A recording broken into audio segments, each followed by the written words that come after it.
ኤንቢሲ ኢትዮጵያ ቴሌቪዥን ወዳዘጋጀው ልዩ መድረክ ሁላችሁም እንኳን ደህና መጣችሁ ለማለት እንወዳለን። አዲሲቱ አዲስ በከተማችን አዲስ አበባ ወቅታዊ ገጽታ ዙሪያ የተዘጋጀ ልዩ ሲምፖዚየም ነው። ወደዚህ ሲምፖዚየም የከተማ አስተዳደሩ የተለያየ ዘርፍ ላይ ያላችሁ ከፍተኛ የስራ ኃላፊዎች፣ የኪነ ጥበብና የሚዲያ ሰዎች፣ ከየዘርፉ ተጠቃሽ ግለሰቦች ጥሪ የተደረገላችሁ ሁሉ በድጋሚ ወደዚህ ልዩ መድረክ እንኳን ደህና መጣችሁ እንላለን። እንደሚታወቀው የሚዲያ ዋነኛ ግብ የህብረተሰብን ኑሮ የተሻለ ማድረግ ነው። ይህንን በተለያየ መልኩ ሚዲያ የመተግበር ግዴታም ኃላፊነትም አለበት። ለለውጥ ማሰብ፣ አቅጣጫን መጠቆም፣ ለልማትና ለበጎ ነገር ሁሉ ማህበረሰብን ማነሳሳት፣ መግባባትን መፍጠር፣ አቅምን ማስተባበር፣ መልካም ግንኙነት እንዲጎለብት እንዲበረታ የማድረግ ሚና በዋናነት የመገናኛ ብዙሃን ሚና ነው። ነገር ግን እንዳለመታደል ሆኖ ከዚህ በተቃራኒም ሚዲያ ሲሰራ ይስተዋላል። በሀገራችንም በዓለምም ተጨባጭ ሁኔታ ከመገንባት ይልቅ ማፍረስን፣ ከማስማማት ይልቅ ማለያየትን ምርጫቸው ያደረጉ የመገናኛ ብዙሃን በምን አይነት መንገድ ለሀገር ብዙ ኪሳራ እንዳመጡ የምናውቀው ጉዳይ ነው። እንደ ኢትዮጵያ ላለ በሁለንተናዊ መንገድ ብልጽግናን አጥብቆ ለሚሻና ለሚያስፈልገው ሀገርና ማህበረሰብ መገናኛ ብዙሃን ከምንም በላይ ለተሻለ ህይወትና ለላቀ የህብረተሰብ የኑሮ ደረጃ መስራት ይኖርበታል። በዚህ አግባብ ናሽናል ሚዲያ አክሲዮን ማህበር ኤንቢሲ ኢትዮጵያ አወንታዊ ሚናን በተላበሰ መልኩ በፖዚቲቭ ጆርናሊዝም አስተሳሰብ በተቃኘ የለውጥ እንቅስቃሴ ድምፁን ለዓመታት ሲያሰማ ቆይቷል። እንደ ስማችን ናሽናል በሆነ መነጽር ዙሪያ ገባውን በመመልከት በህዝቦች መካከል የላቀ መግባባት እንዲኖርና በብልሃት በተቀረጸ ኤዲቶሪያል ዘርፈ ብዙ ጉዳዮች ላይ ስንሰራን የቆየ ነው። መዲናችን አዲስ አበባ ለኑሮ የተመቸች፣ ለነዋሪዎቿ ኩራት፣ እንደተለመደው ለአፍሪካውያን ወንድምና እህቶቻችን ደግሞ መመኪያ እንድትሆን ከሚደረገው ጥረት ጎን ለጎን እኛም እንደ ሚዲያ በተመሰረትንበት ጥቂት ዓመታት ብዙ ሰርተናል ለማለት እንደፍራለን። አዲስ አበባ ለነዋሪዎቿ ምቹ ትሁን ሲባል የሚመች ነገር ለመፍጠር በሚደረገው ሂደት ለጊዜው በማይመች መንገድ ማለፍ ሊኖር ይችላል። በሌላ መንገድ የሚመች ነገር በራሱ የማይመቸው ደግሞ እንደዛው ይኖራል። ነገር ግን በግልጽ እንደሚታየው ከተማውን የማደስና ከተማውን የማልማት ስራ ስፋቱና ፍጥነቱ እጅግ የሚገርም ነው። የዛሬው አዲስ አበባ ባጭሩ እንዴት ትገለጻለች ቢባል አንድ ነገር አይተን ሳንጨርስ ሌላኛው የሚጀምርባት ከተማ ልትባል ትችላለች። ይህ ነው የዚህ መድረክ መነሻ። ለመሆኑ የአዲስ አበባ ከተማ የእድገት ጉዞ በዓለም የከተሞች እድገትና ከከተሞች እድገት ታሪክ አኳያ እንዴት ይታያል? ከዚህ ከእድገት ጉዞ ረገድ የሚጠናከረውን ለማጠንከር የሚታረመውን ለማረም ይህ ልዩ መድረክ ተዘጋጅቷል። በድጋሚ እንኳን ደህና መጣችሁ። በፕሮግራሙ መክፈቻ የእንኳን ደህና መጣችሁ ንግግር እንዲያደርጉልን የናሽናል ሚዲያ አክሲዮን ማህበር ምክትል ዋና ስራ አስኪያጅ አቶ ዘካሪያስ ብርሃኑን ወደዚህ መድረክ ጋብዛል።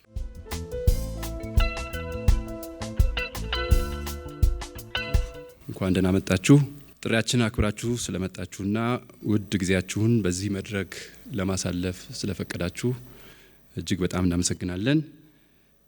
ኤንቢሲ ኢትዮጵያ ቴሌቪዥን በ24 ሰዓት የቴሌቪዥንና የዲጂታል ማቅረቢያ የስርጭት አድማሱ በየቀኑ ልዩ ልዩ ሀገራዊ፣ አህጉራዊና ዓለም አቀፋዊ ጉዳዮችን እያነሳ መረጃ የሚያደርስ እና ጥናት ላይ የተመሰረቱ ጥልቅ ትንታኔዎችን የሚያቀርብ ሚዲያ እንደሆነ ይታወቃል። ኤንቢሲ ታለንት ሾው እና ኤንቢሲ ዶክመንተሪ የተሰኙ ተወዳጅ የመዝናኛ ፕሮግራሞችንም በየቀኑ እያዘጋጀ ያቀርባል። ጊዜ ግስ እና አጀንዳ በተሰኙ ጥልቅና ሞጋች የቃለ መጠይቅ ዝግጅቶቹ በፖለቲካና በማህበራዊ አውድ በየጊዜው አነጋጋሪ የሆኑ ፕሮግራሞችንም በልዩነት እያዘጋጀ የሚቀርብ ግዙፍ የሚዲያ ተቋም ነው ኤንቢሲ ኢትዮጵያ ቴሌቪዥን። ታላላቅ አገራዊ የሆኑ ጉዳዮችን ከመደበኛ የፕሮግራም ፎርማቶች በተጨማሪ እንዲህ ባለ የአቀራረብ መድረክ ምሁራንን፣ ባለድርሻዎችንና የዘርፉ ባለሙያዎችን በአንድ መድረክ በማሰባሰብ ልዩ የሚዲያ ስራም ይሰራል ጣቢያችን። ዛሬ እንዲህ ባለ በተዋበ መድረክና አቀራረብ የተሰባሰብንበት ጉዳይ የአዲስ አበባ ጉዳይ ነው። መዲናችን አዲስ አበባ ከጥቂት ዓመታት በፊት ጀምሮ ታይቶ በማይታወቅ የለውጥ ጉዞ ላይ እንደሆነች ይታወቃል። ከከተማ ማደስና ከተማ መቀየር ጋር ተያይዞ የታየው ለውጥ ሀገሬውንና ዓለምን ያስደነቀ ጉድ ያስባለ ሆኗል። የዚህ አስገራሚ ነገር መነሻና መድረሻ ምንድነው? እንዴትና በምን መንገድ እውን የሆነ ነው? በአጠቃላይ የአዲስ አበባ የከተማነት ጉዞ ከትናንት እስከ ዛሬ እሳቤውና አፈጻጸሙ፣ ስኬትና ተግዳሮቶቹ ምን እንደሆኑ በጥልቀት መስማትና መረዳት፣ መጠየቅና መወያየት፣ ከምንም በላይ ደግሞ በከተማ ማደስ የታየው አስደናቂ የለውጥ አመራርና የሥራ አፈጻጸም በሌሎች የህይወትና የኑሮ ለውጥ ስራዎች እውን የሚሆንበትን ምስጢር አውቆ ለመተግበር እንደዚህ አይነት መድረክ በጣም አስፈላጊና ወሳኝ እንደሆነ ጣቢያችን ያምናል። ፖለቲከኞቹና አስተዳዳሪዎቹ ከሚነግሩን ባሻገር የዘርፉ ምሁራንና ተመራማሪዎች፣ ባለድርሻ አካላትና ልዩ ልዩ የህብረተሰብ ክፍሎች በአንድ መድረክ ታድመው ለተሻለ የጋራ ውጤት በጋራ እንዲመክሩና እንዲወያዩ በማሰብ ነው ኤንቢሲ ኢትዮጵያ ቴሌቪዥን ይህን ልዩ መድረክ ያዘጋጀው። በዚህ ታላቅ ርዕሰ ጉዳይ ላይ ሰፊ ጊዜ ወስዳችሁ የተከበረ ሙያችሁንና የጥናትና ምርምር ስራ የሚጠይቀውን ሁሉ አድርጋችሁ የጥናት ወረቀታችሁን ላዘጋጃችሁልን ምሁራን የከበረ ምስጋና ከወዲሁ እናቀርባለን። ይህ መድረክ እንዲሳካ በተለያየ መንገድ ላገዛችሁን በሙሉ እናመሰግናለን። ከምንም በላይ ርዕሰ ጉዳዩን በተጓዳኝም የጣቢያችንንና የክቡራን እንግዶቻችንንና ተመልካቾቻችንን ክብር በሚመጥን መልኩ ይህን መድረክ በዚህ መልኩ የዲዛይን ስራ በመስራት ላስዋባችሁልን ሰላም ኢቨንትና ኢንተርቴይንመንት ብሩክ አየለ የላቀ ምስጋናችንን እናቀርባለን። እንዲህ አይነት ውበትና የሥራ ትጋት ለህዝባችን ላስለመዱት የአዲስ አበባ ከተማ የውበትና የለውጥ መሪዎች በሙሉ የከበረ ምስጋና እንድናቀርብ በማክበር ጠይቃለሁ። በድጋሚ ጥሪያችንን አክብራችሁ እዚህ ስለተገኛችሁ እና ለውድ ጊዜያችሁ በሙሉ እጅግ በጣም እናመሰግናለን። መልካም ጊዜ እንዲሆን እመኛለሁ። አመሰግናለሁ። የናሽናል ሚዲያ አክሲዮን ማህበር ኤንቢሲ ኢትዮጵያ ምክትል ዋና ስራ አስኪያጅ አቶ ዘካሪያስን እጅግ አድርገን እናመሰግናለን። ይህ ፕሮግራም በዋናነት የሲምፖዚየም መልክ ያለው በመሆኑ እዚህ መድረክ ላይ በሚቀርቡ ለዚሁ መድረክ ሲባል በደንብ በተቀናጁ ሁለት የጥናት ወረቀቶች ላይ በሚደረግ ውይይት ነው የሚቀጥለው። በዚህ መሰረት የመጀመሪያው የጥናት ጽሁፍ አቅራቢያችን ዳዊት በንቲ ይባላሉ። ሁለተኛው አቅራቢያችን ዶክተር ኢንጂነር እሸታየሁ ክንፉ ይባላሉ። የዚህ ልዩ ፕሮግራም አወያይ ደግሞ አቶ ብሩክ ከበደ ይባላሉ። አወያዩንም ሁለቱን የጥናት ጽሁፍ አቅራቢ ምሁራንም በአክብሮት ወደዚህ መድረክ እጋብዛለሁ።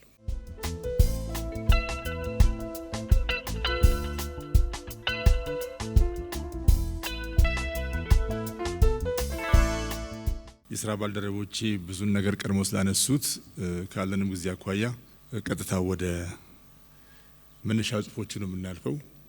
ይህንን መድረክ ስናዘጋጅ ቀዳሚ ዓላማችን አዲስ አበባ የተጓዘችበት ያለውን ፍጥነት ውስጡ ለመኖርም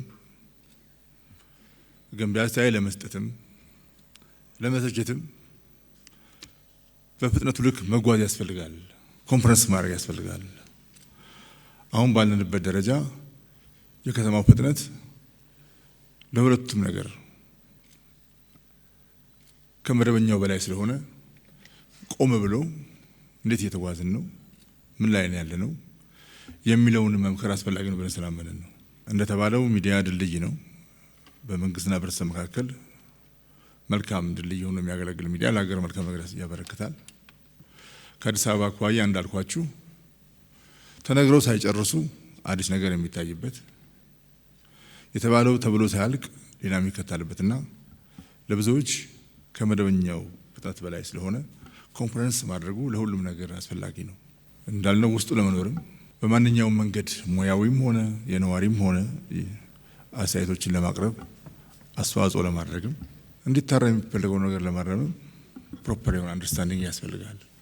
ከከተማው ጋር እኩል መጓዝ ያስፈልጋልና ይህን የተመለከቱ ኢንተሌክቹዋላይዝ የሆኑ ፔፐሮች ቀርበው በዚህ ላይ መወያየት ለሁላችንም አንደርስታንዲንግ አስፈላጊ ነው። እንደ ጋራ ከተማችንም አስተዋጽኦ ለማድረግ ያግዘናል ከሚል መነሻ ነው። እዚህ ማዕከላችን የዘርፉ ታላላቅ ምሁራን አሉ፣ የኪነ ጥበብ የሚዲያ ባለሙያዎች አሉ፣ የዘርፉ የኮሙኒኬሽን ሰዎች አሉና እኛ እዚህ የምናደርገው ውይይትና ለህብረተሰባችን በቴሌቪዥን ነገር የምናቀርበው አጠቃላይ ፕሮግራም ፕሮፐር ለሆነ አንደርስታንዲንግ ያግዛል ከመደበኛው ደጋግሜ የምናገረው ከመደበኛው አካሄድ እንደዚህ ፈጠን ያለ ነገር ሲኖር መሰል መድረኮች አስተዋጽኦ ያደርጋሉ። እስካሁን ፒስ ባይ ፒስ የሚገለጹ ነገሮች ኮምፕሬንሲቭ ሆነው አንድ ላይ ሲቀርቡ የተሟላ አንደርስታንዲንግ ይፈጥራሉ ከሚል መነሻ ነው።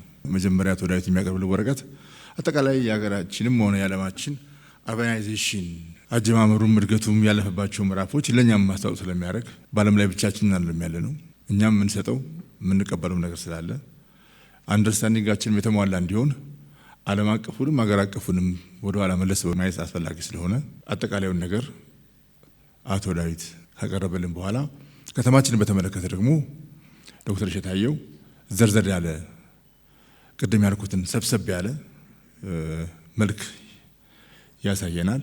እንደ ጋዜጠኞች የምንቸገርበት ጉዳይ ብዙ ጊዜ ዘኪ እንዳለው እየሰራንም እያስተማርንም ነው እዚህ መጣ ነውና እኛ ሙያው ላይ ብዙ የቆየን ሰዎች ወደ ኋላ የቀረን ይመስለን ጉዳይ አለ። ብዙ ሰው አዲስ አበባን ሲገልጽ ከመሬት በላይ ያለውንና ከመሬትም በላይ ብቻ ሳይሆን ከአስፋልት በላይ ያለውን ነው። አዲስ አበባን ዘለግ በላይ ሰው የበለጠው ስራ የሚሰራው ታች ነው። የበለጠው ስራ የሚሰራው ሰው ላይ ነው። ስለዚህ ይህንን ኮምፕሬንሲቭ ነገር ዶክተር እሸታየው ሰብሰብ አድርጎ ያቀርብልናል። ከዛ በኋላ መድረኩ የጋራችን ነው የሚሆነው። ከእናንተ ነው መስማት እንፈልገው ብዙ ነገር። እናንተ የሰማችሁት ነገር ላይ ደግሞ ተገቢውን ነገር ወስደው እኛ ያልተረዳነው ነገር ደግሞ ሞር ኤክስፕሌን የሚያደርጉልን የከተማው አስተዳደር የዘርፉ ስራ መሪዎች እዚህ መካከላችን አሉ። እነሱንም እንኳን ደህና መጣችሁ ማለት ፈልጋለሁ። ጥሪያችን አክብራችሁን ስለመጣችሁ በጣም እናመሰግናለን። በጣም ይሄ መድረክ ኢንዲፔንደንት መድረክ ነው። ስለዚህ መስማት የምንፈልገው ብቻ አይደለም እንድትተውሉ የምንፈልገው ሁሉም ነገር ነው። እንዲህ ሲሆን ነው የጋራ የሚሆነው። ሁሉም ለበጎ ከሆነ ሁሉም ነገር ጥሩ ነው። ምንም የጋራ ከተማችንን በጋራ ለማልማት ከዚህ የተለየ ፍላጎት ያለው ነዋሪም ሆነ ሰው አለ ብለን ስለማናምን ኤኒሲንግ ኮንሲደር እዚህ ሁሉም ነገር መነገር አለበት፣ መነገር የሚገባል። በዛ መሰረት ነው ቻችን የምንቀጥለው። በተቻለ መጠን በ20 ውስጥ የዘጋጁበትን ነገር ቀርብልናል። አመሰግናለሁ በጣም።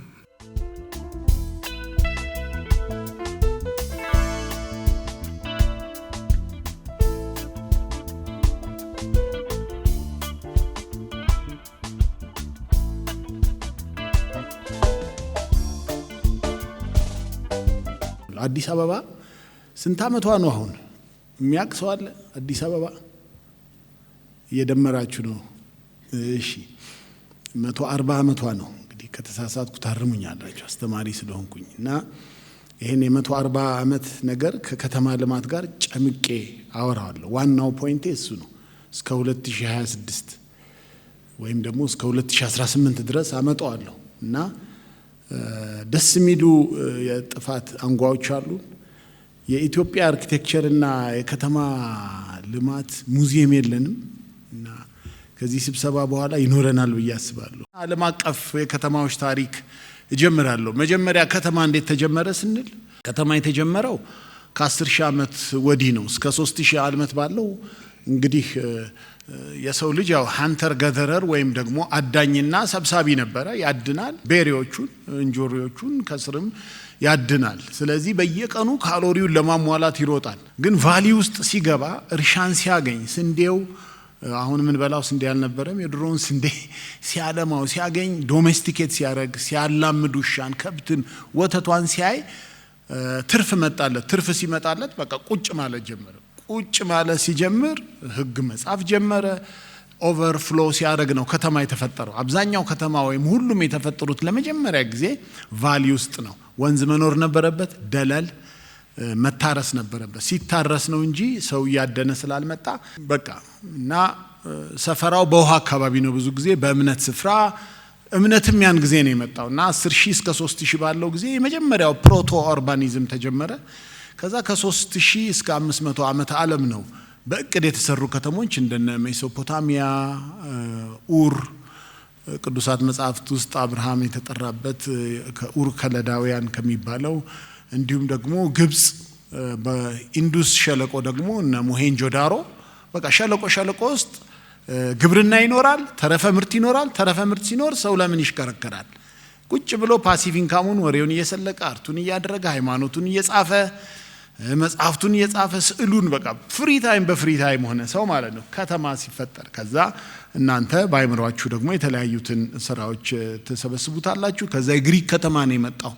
የግሪክ ከተማ ሰንጠረዥ መስራት ጀመረ። በደንብ ፕላን ማድረግ ጀመረ። ኦርጋኒክ አይደለም፣ ታስቦበት ነው የሚሰራው። የግድ ከአግሪካልቸር ጋር የተያያዘ አልነበረም። ስለዚህ ግሪዶች መጡ፣ የሰንጠረዥ ቅርጽ ያላቸው አውራ ጎዳናዎች መጡ እና የበለጸጉ በቅርጽና በምጣኔ እንግዲህ አማርኛ አስተረጉመው በጂኦሜትሪና በፕሮፖርሽንም ፕሪንሲፕል ያለው ከተማዎች ነበሩ። ከዛ ሮም መጣ። ሮም ሲመጣ ቴክኖሎጂውን በብዛት ይዞበት መጣ። ሮም ይዞት የመጣ ውሃን ነው፣ አኩዌደክት በሚባል የሚገርማችሁ የሚያስደንቃችሁ ከዚህ የትናየት ታውዘንድስ ኦፍ ኪሎሜትርስ ይወስደዋል። ተራራውን ብቻ ያዩና ቶፖግራፊ አጥንተው በአኩዌዳክት ውሃውን። ስለዚህ ውሃ ዳር ከውሃ ተላቀቁ ሮማውያን። ልክኛ በዚህ ዘመን እንደተላቀቅ ነው። አሁንማ በቦትል ዶተር በፕላስቲክ የሚያሸግን የትም ዱባይም እንኖራለን አይደል እንዴ ውሃ የሌለበት። ስለዚህ ሮማውያን ናቸው በቴክኖሎጂ ከውሃ ራሳቸው ነፃ ወጡ። በጣም የሚገርማችሁ ነገር ነው እሱን ማድረጋቸው። የሽንት ቤት ፍሳሽ መስመሮችም በጣም ይሸት ነበር ከተማውን። ሽንት ቤት ማስወገድ እና መሰብሰብ፣ የውትድርና ከተማ ፕላኖቻቸው በጣም ስትሪክት፣ ከተማን በጣም አራቀቁት። እንዲሁ የመጣ አይደለም አሁን የምንኖረው ከተማ። ከዛ ሮም ወደቀች። ሁላችንም በምናውቀው መልኩ የመካከለኛ ዘመን ከተሞች መጡ፣ በጣም ደከሙ። ብዙ የንግድ መስመሮች፣ ሃይማኖት ተቋም አካባቢ ነው። ትልቁ የሚዲቫል ከተማዎች ደግሞ እንትን ነበሩ፣ ቅጥር ነበራቸው። እኛ አገር እንደ ሀረር ማለት ነው ቅጥር አላቸው። ምክንያቱም ሁሉም ሜትሮፖሊታን አይደሉም፣ እንደገና ኢምፔሪያል ስላልሆኑ 20 ኪሎ ሜትር ጠላታቸው ስለሆነ በቃ ሁሉ ቀን እንትን ነው። ልክ እንደ ፋሲል ግንብ ላይ ሁሉም ከተማ ሮምም ስትሄዱ ክሮኤሽያም ስትሄዱ የምታገኙት ተሸፍኖ መተኮሻ ወይም ቀስት እንትን ማድረጊያ ነች እና ያቺ ግንብ ታገኛላችሁ። የተቀጠረ ከተማ ነው ሚዲቫል ከተማ። ከዛ የህዳሴ ከተሞች መጡ፣ ሬኔሳንስ ታውንስ ከ14ኛው እስከ 17ኛው መቶ። እንግዲህ እነዚህ ምንድነው ስነ ቅርጽ መጡ። ብዙ ግዙፍ ከተማዎች መታቀድ ጀመሩ። የሮምን የድሮውን ክላሲካል ሬኔሳንስ ማለት ነው። ሬኔሳንስ እንደገና መታደስ፣ ድሮ የነበረንን ታሪክ እናድሰው ብለው 1000 ዓመት እንቅልፍ ውስጥ የነበሩት ሰዎች መተው ወጡ። ባሮክ ከተማ መጣ። ባሮክ ደግሞ ቅርጻ ቅርጽን ሌላ አደረሰው። ትላልቅ ጎዳናዎች እንደ ጨረር ከሬዲያል ሲቲዎችን መስራት ጀመሩ። ፓሪስ እና ሮም እነዚህ ባሮክ ሲቲዎች ናቸው። በጣም የተሰሩና ልክ ስንሄድ የሚያስደንቁን አይነት ነው። ከዛ ኢንዱስትሪ አብዮት መጣ። ኢንዱስትሪያላይዜሽን ሲመጣ ሰው ሁሉ ከገጠር ወጥቶ ከተማ ገባ። ቲቢ፣ በሽታ፣ ፖሊዩሽን፣ ቆሻሻ፣ በቃ ኢንዱስትሪ ከተማ በጣም ቆሻሻ ነበር። ካፒታሊስቶችም ህዝቡን ይበዘብዙ ነበረ። ግማሽ ቀን ነበረ እንደውም የሚከራዩት የነበሩት ሰዎች መተኛ ሁሉ በ3 ሽፍት እየተኙ ነበር የሚተኙት እና በጣም ችግር ስለነበረ የአረንጓዴ እንቅስቃሴ እንደ አብዮት ተነሳ። ሃውስማን ፓሪስ እና ማንቸስተር ላይ ይሄ ለውጥ መጣ። ከተሞች ቆሻሹ ከምትገምቱት በላይ ኢንዱስትሪያላይዜሽን ወይም ኢንዱስትሪው መራቢዮት ከተሞችን አበላሻቸው። በቃ ሁሉም ገጠር እርሻውን ሞፈር ቀንበር ጥሎ ከተማ ገባ። ያ ደግሞ ጭሱ ስታንዳርድ የለውም፣ ብዝበዛ መጣ። ከዚያ ጋርደን ሲቲን ወለደ። ጋርደን ሲቲ ደግሞ ማለት ይሄ እየኖርንበት ያለ ነው ኮንክሪት ጃንግል፣ ያኔ ኮንክሪት ባይኖርም ጃንግል ነው፣ አስፈሪ ነው። ጋርደን ሲቲ እናድርገው። ጋርደን ሲቲ ማለት እንደ ገጠር እንኑር፣ ሁሉም ሰው ከብቱን ያርባ፣ አረንጓዴ ይምሰለው፣ ሄልዲ ነው ብሎ እስካሁን ድረስ የምንወደውንና ያለቀቀን በጣም ኢንፍሉዌንሻል የሆነ ኤቤኔዘር ሆዋርድ የሚባል ሰው የአትክልት ከተማን በለው በቃ ከተማና ገጠር ዳይኮቶሚ ይቀራል። አንድ ከተማ ሲያድግ ደግሞ ይበቃዋል፣ ሌላ ይወልዳል። ሳተላይት በአማርኛ ምን እንበለው ሳተላይት ይወልዳል እንጂ እየተለጠጠ አይሄድም። ኮነርቬሽን ምናምን እያለ አይሄድም። ካሁኑ ካላገር ነው ብሎ በጣም ኢንፍሉዌንሻል ነው። አዲስ አበባ ድረስ ያ ተጽዕኖ በንጉሱ ጊዜ መጥቷል። ከዛ ደግሞ ሲቲ ቢዩቲፉል መጣ። ከተማ ውበት መሆን አለበት። በቃ ውበት የሰው ልጅ መብት ነው፣ ሂውማን ራይት ነው የሚል ሲቲ ቢዩቲፉል ሙቭመንት መጣ እና ትላልቅ ደሳስ የሚሉ ህንፃዎችን መገንባት፣ ትላልቅ ግሪን ኤሪያ እንደ ኒውዮርክ ውስጥ እንዳለው ሴንትራል ፓርክ፣ ካፒቶል ሂል በቃ የመሳሰሉትን ህንፃዎች መብት ነው፣ ውበት መኖር አለበት። ዩቲሊቴሪያን ወይም ደግሞ ተግባር ብቻ ሳይሆን ውበትን እንፈልጋለን የሚል መጣ። ከዚያ በኋላ ዘመናዊ ከተማ መጣ። ቀውስ ውስጥ የከተተን ይሄ ዘመናዊ ከተማ እነ ለኮርቡዚየር ፈረንሳዊውና ጀርመናዊ ዋልተር ግሮፒዮስ መጡ። እነሱ ምን አሉ? አይ በቃ አሁን የሚያስፈልገን ወደ ላይ መክተት ነው። እንደ ፒጅን ሆል ወይም እንደ ርግብ ሰውን ሁሉ ወደ ላይ እንከታለን። ከተማውን መሬቱን በሙሉ መኪና በመኪና እናደርጋለን። መኪና እንደፈለገው ይሽከረከራል። በቃ ወደ ላይ ሁሉንም ሰው እንከታለን አሉ። ከኔቸር ከተፈጥሮ አጣሉን። እስካሁን ድረስ ፍዳችንን እንበላለን። ካር ቤዝድ አደረጉት እነሱ። በቃ ዘካር ነዳጅ አያልቅም ነው በእነሱ። መኪና ርካሽ ነበረ። እስከ 1970 ድረስ በምዕራባውያን አቆጣጠር ነው። ሞደርኒስት አርባኒዝም ደግሞ ዳይኮቶማይዝ ያደርጋል። ልክ እንደ መኝታ ቤት መተኛ ቦታ እዛ ነው፣ መስራ ቦታ እዛ ነው፣ ማግቢያ ቦታ እዛ ነው፣ መውለጃ ቦታ እዛ ነው ብሎ በቃ እስካሁን የገባንበትን ከተሞችን መንሰራፋት፣ ሰበርብን መፍጠር፣ ከተማ ቀመስን መፍጠር፣ እዛው አገልግሎትን ማግኘት። አሁን ተመልሰን ወደነ ኤቤኔዘር ሃዋርድ እየመጣን ነው። ሞደርኒዝም ጎዳን። የኛም ከተማን ኢንዱስትሪው እዛ ነው። ሁሉም ነገር ቤድሩም ሲቲ አይደለም። አያት የምንሄደው እዚህ ኖረን እና እዚህ መኖር ነው ያለብን። ሁሉንም ነገር አሁን መጨረሻ ላይ የምናየውን ከዛ ድህረ ዘመናዊ ከተማ መጣ። ፖስት ሞደርን ኤንድ ሂውመን ሴንተርድ። በቃ አሁን እንቅስቃሴ ያስፈልጋል። ወከብል ሰው ተሰላቸ በመኪና መጓዝ። ሰው ኮሚዩቲንግ 1-2 ሰዓት ያጠፋል እና ቅርስ ጥበቃ ማህበራዊ ተሳትፎን ያደረገ በሰው መልክ የተመጠነ ከተማ ይኖራሉ። ከዛ ኒው አርባኒዝም የሚባል እስካሁን ስብሰባ አላቸው። አሜዚንግ የሆነ አሁን የምንናገረውን ዎካቢሊቲ በባይክ ሁሉንም ሰርቪስ እዛው ማግኘት፣ ሱቆችን ክፍት ማድረግ፣ በአንድ ላይ መገበያትም መኖርም መማርም ብዙ ሳንርቅ የሚለውን ተግባር አመጣ። እስካሁን ድረስ ቀጥሏል። ዘላቂ ከተማ ደግሞ የሚባል ስለ ሰስቴናቢሊቲ ታዳሽ ኃይልን መጠቀም። ታዳሽነትን ለእናንተ አልነግራችሁም። በቃ ክላይሜት ሪስክ አለን። ሁልጊዜ ሬዚሊየንስ ያስፈልገናል። ዩናይትድ ኔሽንስ ዩኤን ሃቢታት በጣም በዚህ ላይ ይሰራል። ኤኮሲቲ፣ ኮምፓክት ሲቲ የሚባሉ ቲዮሪዎችን ከዛ መጣ። ከዛ አሁን ስሉጥ ከተማ የሚባል መጥቷል። ስሉጥን ሰምቻንት ነው ዘዴኛ ከተማ ብያት ነበር። ስሉጥ ስትባል ቀለብ አድርጊያት ነው ስማርት ሲቲስ የምትለው ማለት ነው። እና ዲጂታል አርባኒዝም አሁን እሱ እነ ሲንጋፖር እነ ቪየና በጣም ዲጂታል ሆነዋል። ሪስኩ ምንድነው? ቺፕ ቤዝድ ነው። ቺፕ የሚወጣው ታይዋን ብቻ ነች የምታመርተው።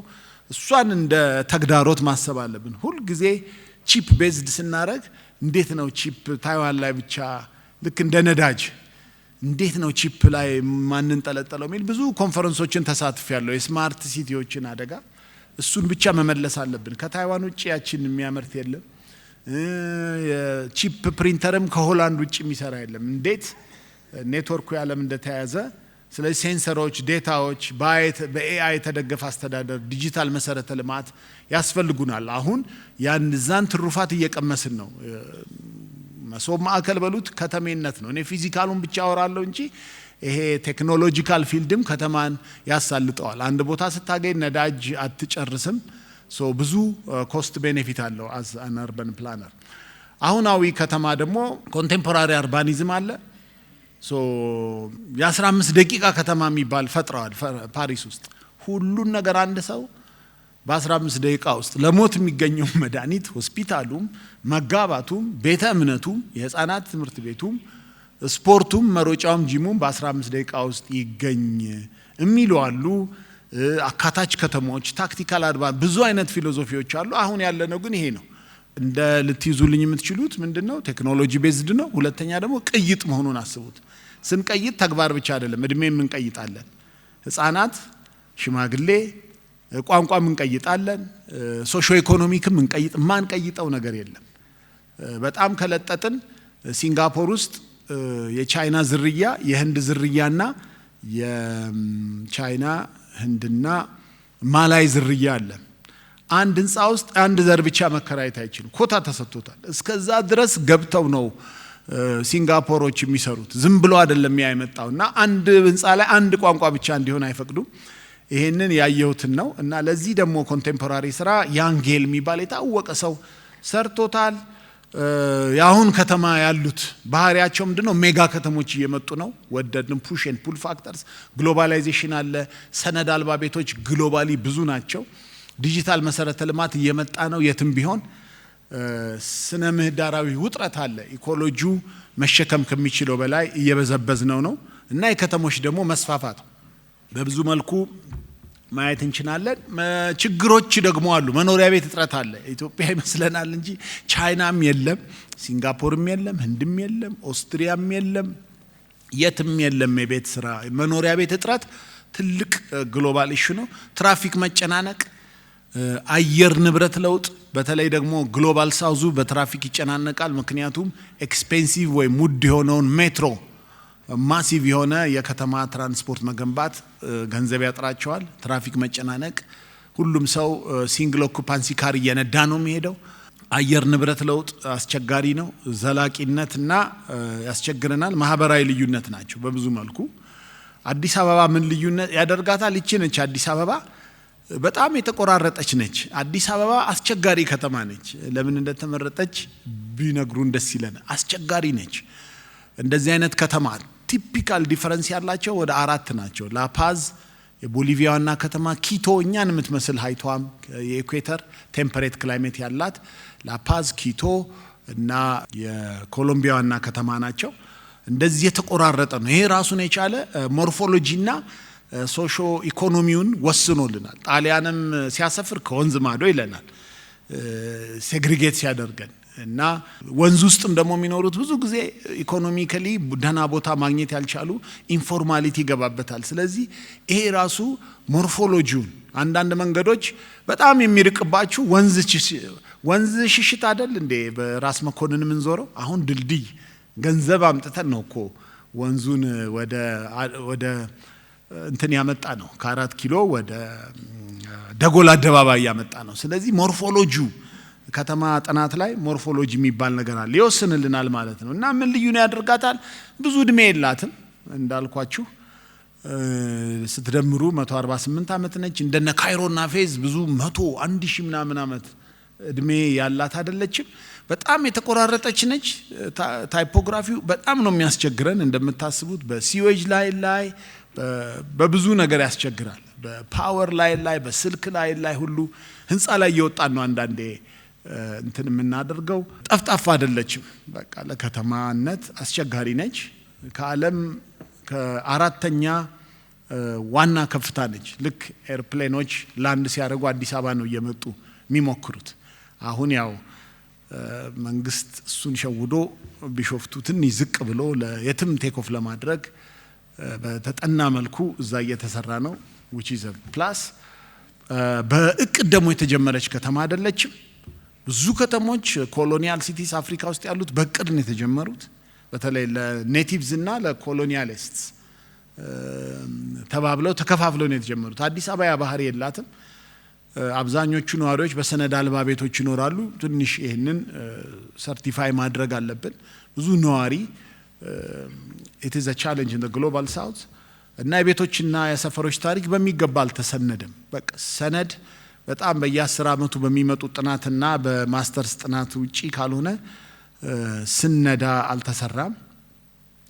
የሚከተሉትን ማደስ አልፋለች አዲስ አበባ። በ1923 ላይ ልክ ንጉሱ ሲነክሱ ከተማዋን በቃ አስፋልት ከተቱባት፣ መብራት አደረጉባት። በተለይ ከፓላስ ቸርች ያለውን ኮሪዶር ከገነተ ልዑት ቤተ መንግስት በ4 ኪሎ አድርጎ መናገሻ ጊዮርጊስ ያለውን አስፋልት አደረጉት። በሪ በከንቱ አድርገው ከምኒልክ ቤተ መንግስት እስከ ጊዮርጊስ በቃ አስፋልት በአስፋልት ሆነ፣ መብራት ሆነ። ጥበቃዎችም ዘበኞች በግድ ጫማና ካልሲ እንዲያደርጉ ተደረገ። እና ፓራማውንት ፒክቸርስ የዩናይትድ ስቴትስ እና የአውሮፓ በሙሉ ካሜራሜኖች ናቸው መጥተው ካሜራ ሲቀርጹ የነበሩት። አሁንም ኦሪጂናሉ ለማግኘት በጣም ብዙ መከፈል ያለበት ነው። እና ለ7 ቀን ንግስና ሲደረግ መብራት፣ አስፋልት፣ ሁሉም ነገር አዲስ ነው። ኬሬጁ ሁሉም ነገር መጥቶ ነው። አርቾች ተሰሩ፣ ከተማ ውስጥ ቅስቶች ተሰሩ። ቤተ መንግስት ላይ ሁለተኛው የሚኒሊክ ቤተ መንግስት ላይ ታወሮች ተሰሩ። 4 ኪሎ ላይ ፒያሳ ላይ ብዙ ሳይኖች እንዳትጋፉ የሚል ሁሉ ኢሜጆች አሉ።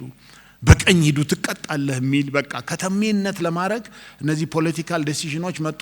የመጀመሪያው አርበን ሀውልት ያኔ የተተከለ ሲኒማ ኢትዮጵያ ጋር እና ትልቅ ለውጥ ነው የመጣው ለአጼ ኃይለ ሥላሴ ንግስና ጥቅምት 1923 ላይ። ከዛ ደግሞ ትልቁ ማደስ የመጣው በጣሊያን ጊዜ ነው። ጣሊያን አንደኛ ፈርሶ ነው የጠበቀችው። ለ3 ቀን አዲስ አበባ አራዳ በጣም ፈረሰች። በጣም ለወጣት። የጣሊያንን አስተዋጽኦ ለመስራት የደፈረ ኢትዮጵያዊ የለም። ምክንያቱም ሼምፉል ታይም ስለነበር። ግን እኔ መጠናት አለበት እንደ ሀብት የኢትዮጵያ መንግስት እስከ 1948 ድረስ ቢሮክራሲው በሙሉ የተሰራው በጣሊያን በገነባ ውስጥ ነው። ስለዚህ መጥናት አለብን። የኛ አድርገነዋል። ልክ ቋንቋውን ሊስትሮ፣ ፌርማታ፣ ካፖርታ፣ ኩሽና፣ ባኞ ብለን እንደዘረፍነው አርኪቴክቸሩንም ዘርፈን የኛ ማድረግ አለብን። ከዛ የብር ኢዮቤልዩ ጊዜ ትልቅ ለውጥ መጣ። ከተማይቱ እንደዚሁ ታደሰች። ኢሜጆች ያሳያችኋለሁ። ከዛ 1955 የአፍሪካ መሪዎች ሲመጡ አዲስ አበባ ከምታስቡት በላይ ታደሰች። ቤቶች ፈረሱ። በዘመቻ ነበረ። ብዙ ፎቶዎች ይሄን የሚያክል አንድ ጊዜ ለዶክተር እሸታየው ሼር አድርጌዋለሁ አለ እኔ ጋር። እያንዳንዱ በቃ መፍረስ ያለበት ቤት ተብሎ በፎቶግራፍ እሱ አሁን አልተሰነደም እና ከመርካቶ የተገኙ ፎቶግራፎች ናቸው። ብላክ ኤንድ ዋይት ኮፒ በሚገርም ሁኔታ ጋዜጦች ላይም እንደዛ አልተዘረዘረም። አዲስ አበባ ትራንስፎርም አደረገች። ከዛ ከካሳንቺስ ብዙ ቆየና ካሳንቺስ የ97 ላይ ልማት መጣ። ከዚያ በኋላ ቀጠለ ልደታ በሰፊው መርካቶ፣ ከዛ ሜጋ ፕሮጀክትና የኮሪዶር ልማት። እነዚህ እንደ ጃንክሽኖች አዲስ አበባን የለወጡት ከፕላን ባሻገር ፕራግማቲካሊ የለወጡት ናቸው። እንግዲህ አዲስ አበባ ስትጀምር ይሄን ነበረ። 3 ኖድ አላት። 3 ኖድ ነው ያላት። በቃ ከታች ለጋር አለ። ከዛ ለጋር የምታቸው ነው ተራራ መውጣት ስለማይችል ነው ተመርጦ ፍላት ላይ ከድሬዳዋ ሲመጣ ዝቅ ብል 100 ሜትር መውጣት አለበት አራዳ ለመሄድ። ከዛ ሩዴ ላጋር ነበር የሚባለው ድሮ ቸርችል ጎዳና በፈረንሳይኛ ነበር የምናወራው። ንጉሱም ፈረንሳዊ ፍራንኮፎን ነበሩ። ሩዴ ላጋር ወደ ላይ አራዳ አለ። በቀኝ በኩል ደግሞ ሚኒሊክ። 3 ናቸው ኖዶች ያኔ አራዳ፣ ሚኒሊክ ቤተ መንግስት እና እዚህ። ከዛ ባላባቶች እነ ራስ እነ ደጃቾች የያዙት መሬት በተበታተነ መልኩ አለ። ካልሆነ ግን መሃል ላይ የሚታየን ደግሞ ፍልውሃ ሜዳ ይታያቸዋል። የፍልውሃ ትልቅ ውሃ አለ እዚህ ጋር ማርክ ሳረግ ይታያል። ፍልውሃ አለ። በቃ ሁሉ ነገር ባዶ ነው። እነዚህ ነበሩ አዲስ አበባን የምናያት። ስትመሰረት እቺ ነበረች። ከአድዋ ድል በኋላ የሚኒሊክ አዳራሽ መጣች ላይ ትታያቸዋለች። ኮምፓራቲቭ ኢሜጅ ስናጠና እዚህ ጋር ይሄ ማለት እንግዲህ ከአድዋ ድል በኋላ ነው የጣሊያን ምርኮኞች እንደሰሩት ኢሜጆችን እያየን ማወቅ እንችላለን። ከላይ ስናየው እንደዚሁ ኢሜጆችን በፍጥነት እናያለን። ሌላ ደግሞ ምሳሌ ልስጣችሁ። የራስ መኮንን ድልድይ ሆቪያር የሚባል ነው የሰራው። ክሪኮሮቪያር ነው። የአጼ ምኒልክ አስትሮኖመር አስትሮሎጀርም ነው ኢንጂኒየርም ነው። ይሄን ሰራውና ልክ ባዶ ነበር የምታዩት ነው። የቢትወደድ ቤት ግን ላይ አለች። ስለዚህ እድሜውን መገመት እንችላለን። አሁን የጣይቱ ባህል ማዕከል የሆነው አሁንም ትታይ ነበር በማደሱ ላይ። ስለዚህ እቺ ድልድይ ብቻ ነበረች። እንግዲህ ይሄ ድልድይ ያስፈለገው ከንጉሱ ከገነተ ልዑል ከራስ መኮንን ቤት ወደ መገናገሻ ለመሄድ ነው። በቃ የተሰራው ወደ አራዳ ለመሄድ ራስ መኮንን መንገድ ነበር የሚባለው መንገዱ። ከዛ ቤቶች መሰራት ጀመሩ ይታያቸዋል። ከዛ 4 ማዕዘን ሆኖ ትላልቅ ባህር ዛፍ መተከል ጀመረ። ባህር ዛፍ ሁሉም ሰው ይተክላል። ከዛ ሊዮንያ ዜጃን የሚባል የንጉሱ ሰላይ ነበር። ይሄን ቤት ሰራ። ልጅ ኢያሱን በፎቶ ሞንታጅ ያስወረደ ሰው ነው ይባላል። ፎቶ ሞንታጅ ሰርቶ እና ከዛ በጣሊያን ጊዜ ይሄንን መሰለ። በ1955 በኢዮቤልዩ ላይ ከዛ ይሄን ቤት የሊዮንያ ዜጃን ልጆች እነ ማርሴሩ ቤት አሰሩት። ከዛ አሁን ደግሞ ግሪን ፓርክ ሆነ ማለት ነው። ሶ ኮምፓራቲቭ ስታዲ አድርገናል። አዲስ አበባ በሁለቱ ጦርነቶች መካከል ትልቁ ሚናስ ቤት አፍራሹ ይሄ ነው። ማደስ የሚሰራው ይሄ ነበረ። ንጉሱ ይሄንን ከተማ ለንግስናቸው ይሄን ነበር ያደረጉት። እነዚህ ህንጻዎች አሁንም አሉ። 5 ቁጥር ሰይጣን ቤት ነው። በቀኝ በኩል ከታች ቁጥሩ ይታያል አይደል? 4 ቁጥር ጣይቱ ሆቴል ነው። 3 ቁጥር በዚህ ሌክቸር ጊዜ ነበረች። ኮንትሮቨርሻል ሆና ፈርሳለች። የሐኪም ወርቅነህ እሸቴ ቤት የምትባለው ነች። 2 ቁጥር ካቴድራል ቤተክርስቲያን ነው። ካቶሊኮች ከጣሊያን ወረራ በፊት ነው የሰሩት። 1 ቁጥር ሚነግረኝ ያለ 1 ቁጥር ፖስታ ቤት ነው።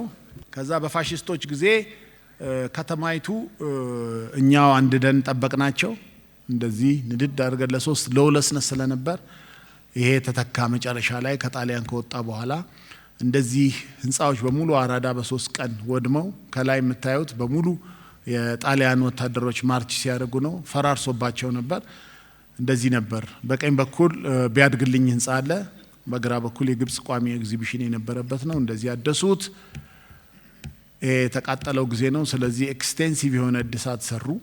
ሲኒማ ኢትዮጵያ ያደረጉት ፖስታን ቴሌግራፍን ህንጻ ጣሊያኖች ማደስ ሲፈልጉ ከተማ ልማት እንደዚህ እንትን ይሰጡ ነበር።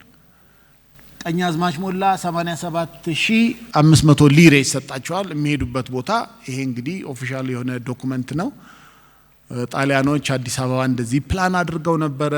ከዛ ከድህረ ጦርነት በኋላ እንቅስቃሴ አልመጣም። 4 ኪሎን እንደዚህ ታዩታላችሁ። ምንም ክብ ነገር አልነበረውም። ዙሪያው ትምህርት ሚኒስቴር አልነበረም። እንደዚህ ከዛ መጀመሪያ ቤቶች ፈረሱ።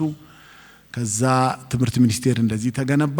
በጣም ትልቅ ከተማ ማደስ ነበር ለንጉሱ የብርዬ በልዩ 1948 ላይ ብዙ ቤቶች እንዲፈርሱ ተደረጉ።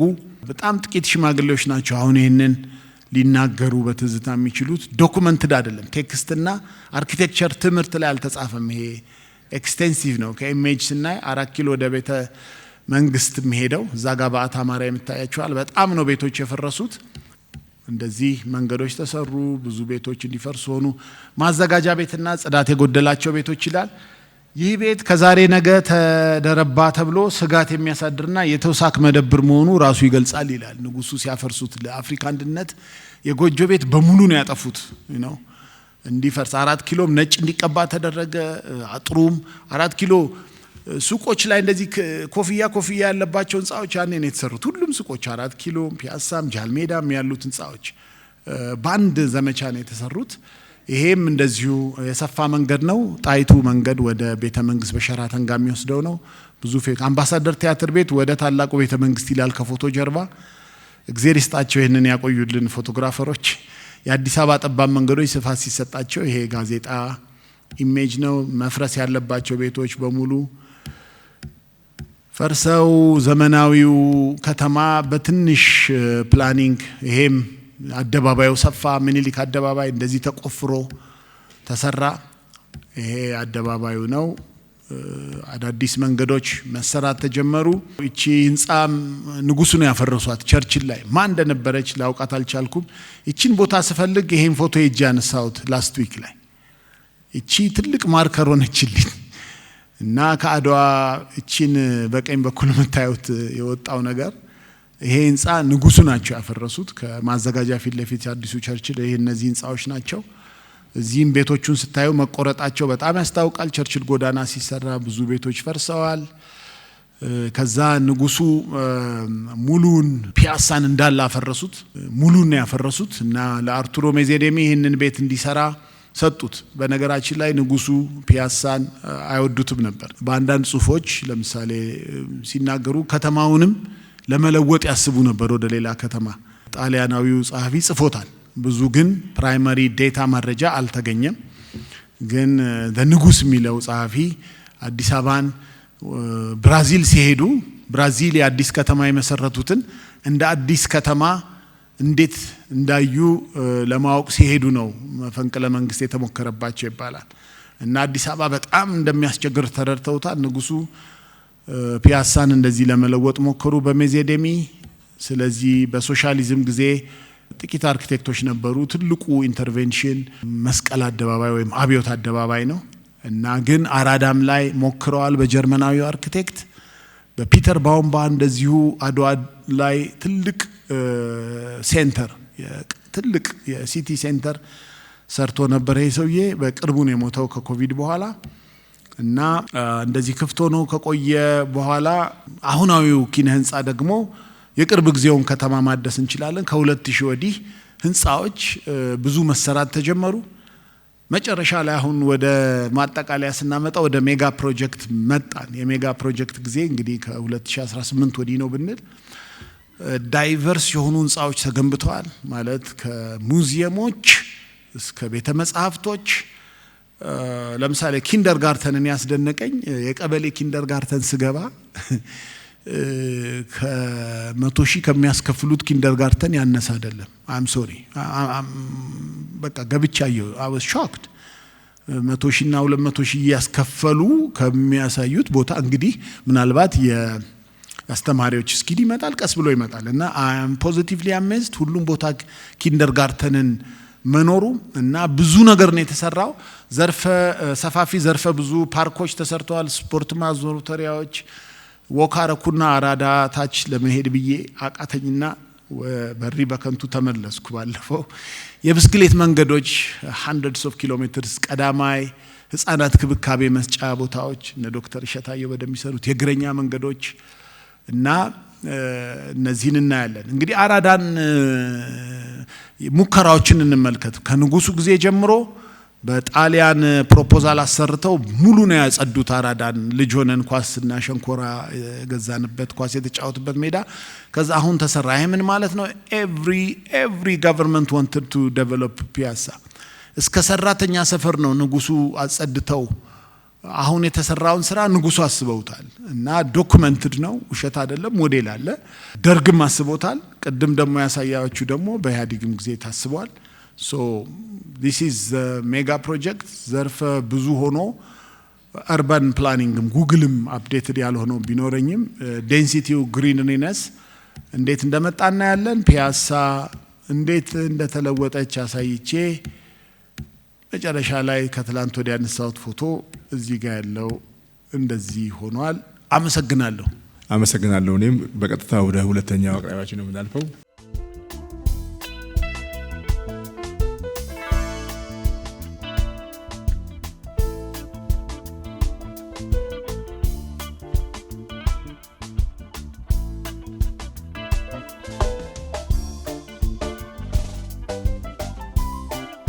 አመሰግናለሁ ስለተሰጠኝ እድል የአዲስ አበባን እድገት በ20 ደቂቃ ማቅረብ በጣም ፈታኙ ስራ እንደሆነ ይገባኛል ወንድሜ ዳዊት በተሳካ ሁኔታ አንስቶታል በዳዊት መነጽር ውስጥ አንዳንድ ነገሮችን ክሪቲካሊ አሰስ ለማድረግ ነው መሞክረው እኔ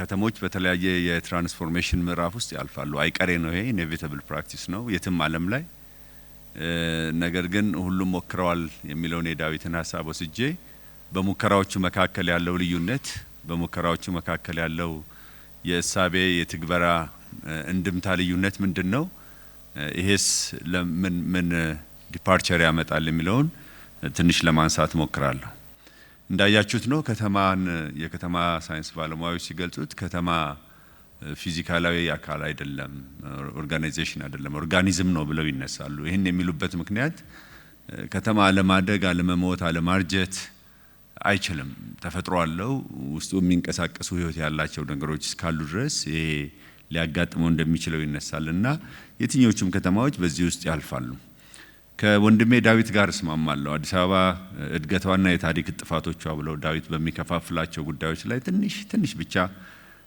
መልከታ ማድረግ እፈልጋለሁ በኋላ አሁን ያለውን የአዲስ አበባ ከተማ ትራንስፎርሜሽን ለመገምገም እነኚህ አንጓዎች በጣም ኢምፖርታንት ስለሚሆኑ ነው ዳዊት ያነሳባቸውን ጥፋቶች እስማማና ከነኚህ ጥፋቶች ግን አንድ ድምዳሜ ይዞ መነሳት ያስፈልጋል የተነሱት አንጓዎች በአዲስ አበባ እድገትና ጉዞ ውስጥ ወይም በአዲስ አበባ እርጅና ውስጥ ወይም በአዲስ አበባ መታደስ ውስጥ ፖለቲካዊ ነባራዊ ሁኔታዎች ያላቸውን ኢምፖርታንስ በጣም ማስተዋል ይገባል የከተሞች ምስረታ ሳይንስ ወይም የከተሞች ምስረታ ታሪካዊ ዳራ ያመላከተው ከተሞች ከኢኮኖሚ አንፃር ነበር ሲፈጠሩ የነበሩት ትራንስፎርም ሲያደርጉ የነበሩት ዳዊት እንዳነሳው ሰው አዳኝና ሯጭ በነበረበት ጊዜ ከተማ አልነበረም ሰው ትርፍ አምራች መሆን ሲጀምር ከሜዳና ከጫካ ወደ ቫሊ በሚወርድበት ጊዜ በኢኮኖሚያዊ ምክንያቶች ሰዎች ተሰባስበው መኖር ጀመሩ ያንን ተከትሎ ደግሞ ከተሞች መመስረት ጀመሩ ነው ሶ ይሄ ፓዝ የሚያሳየው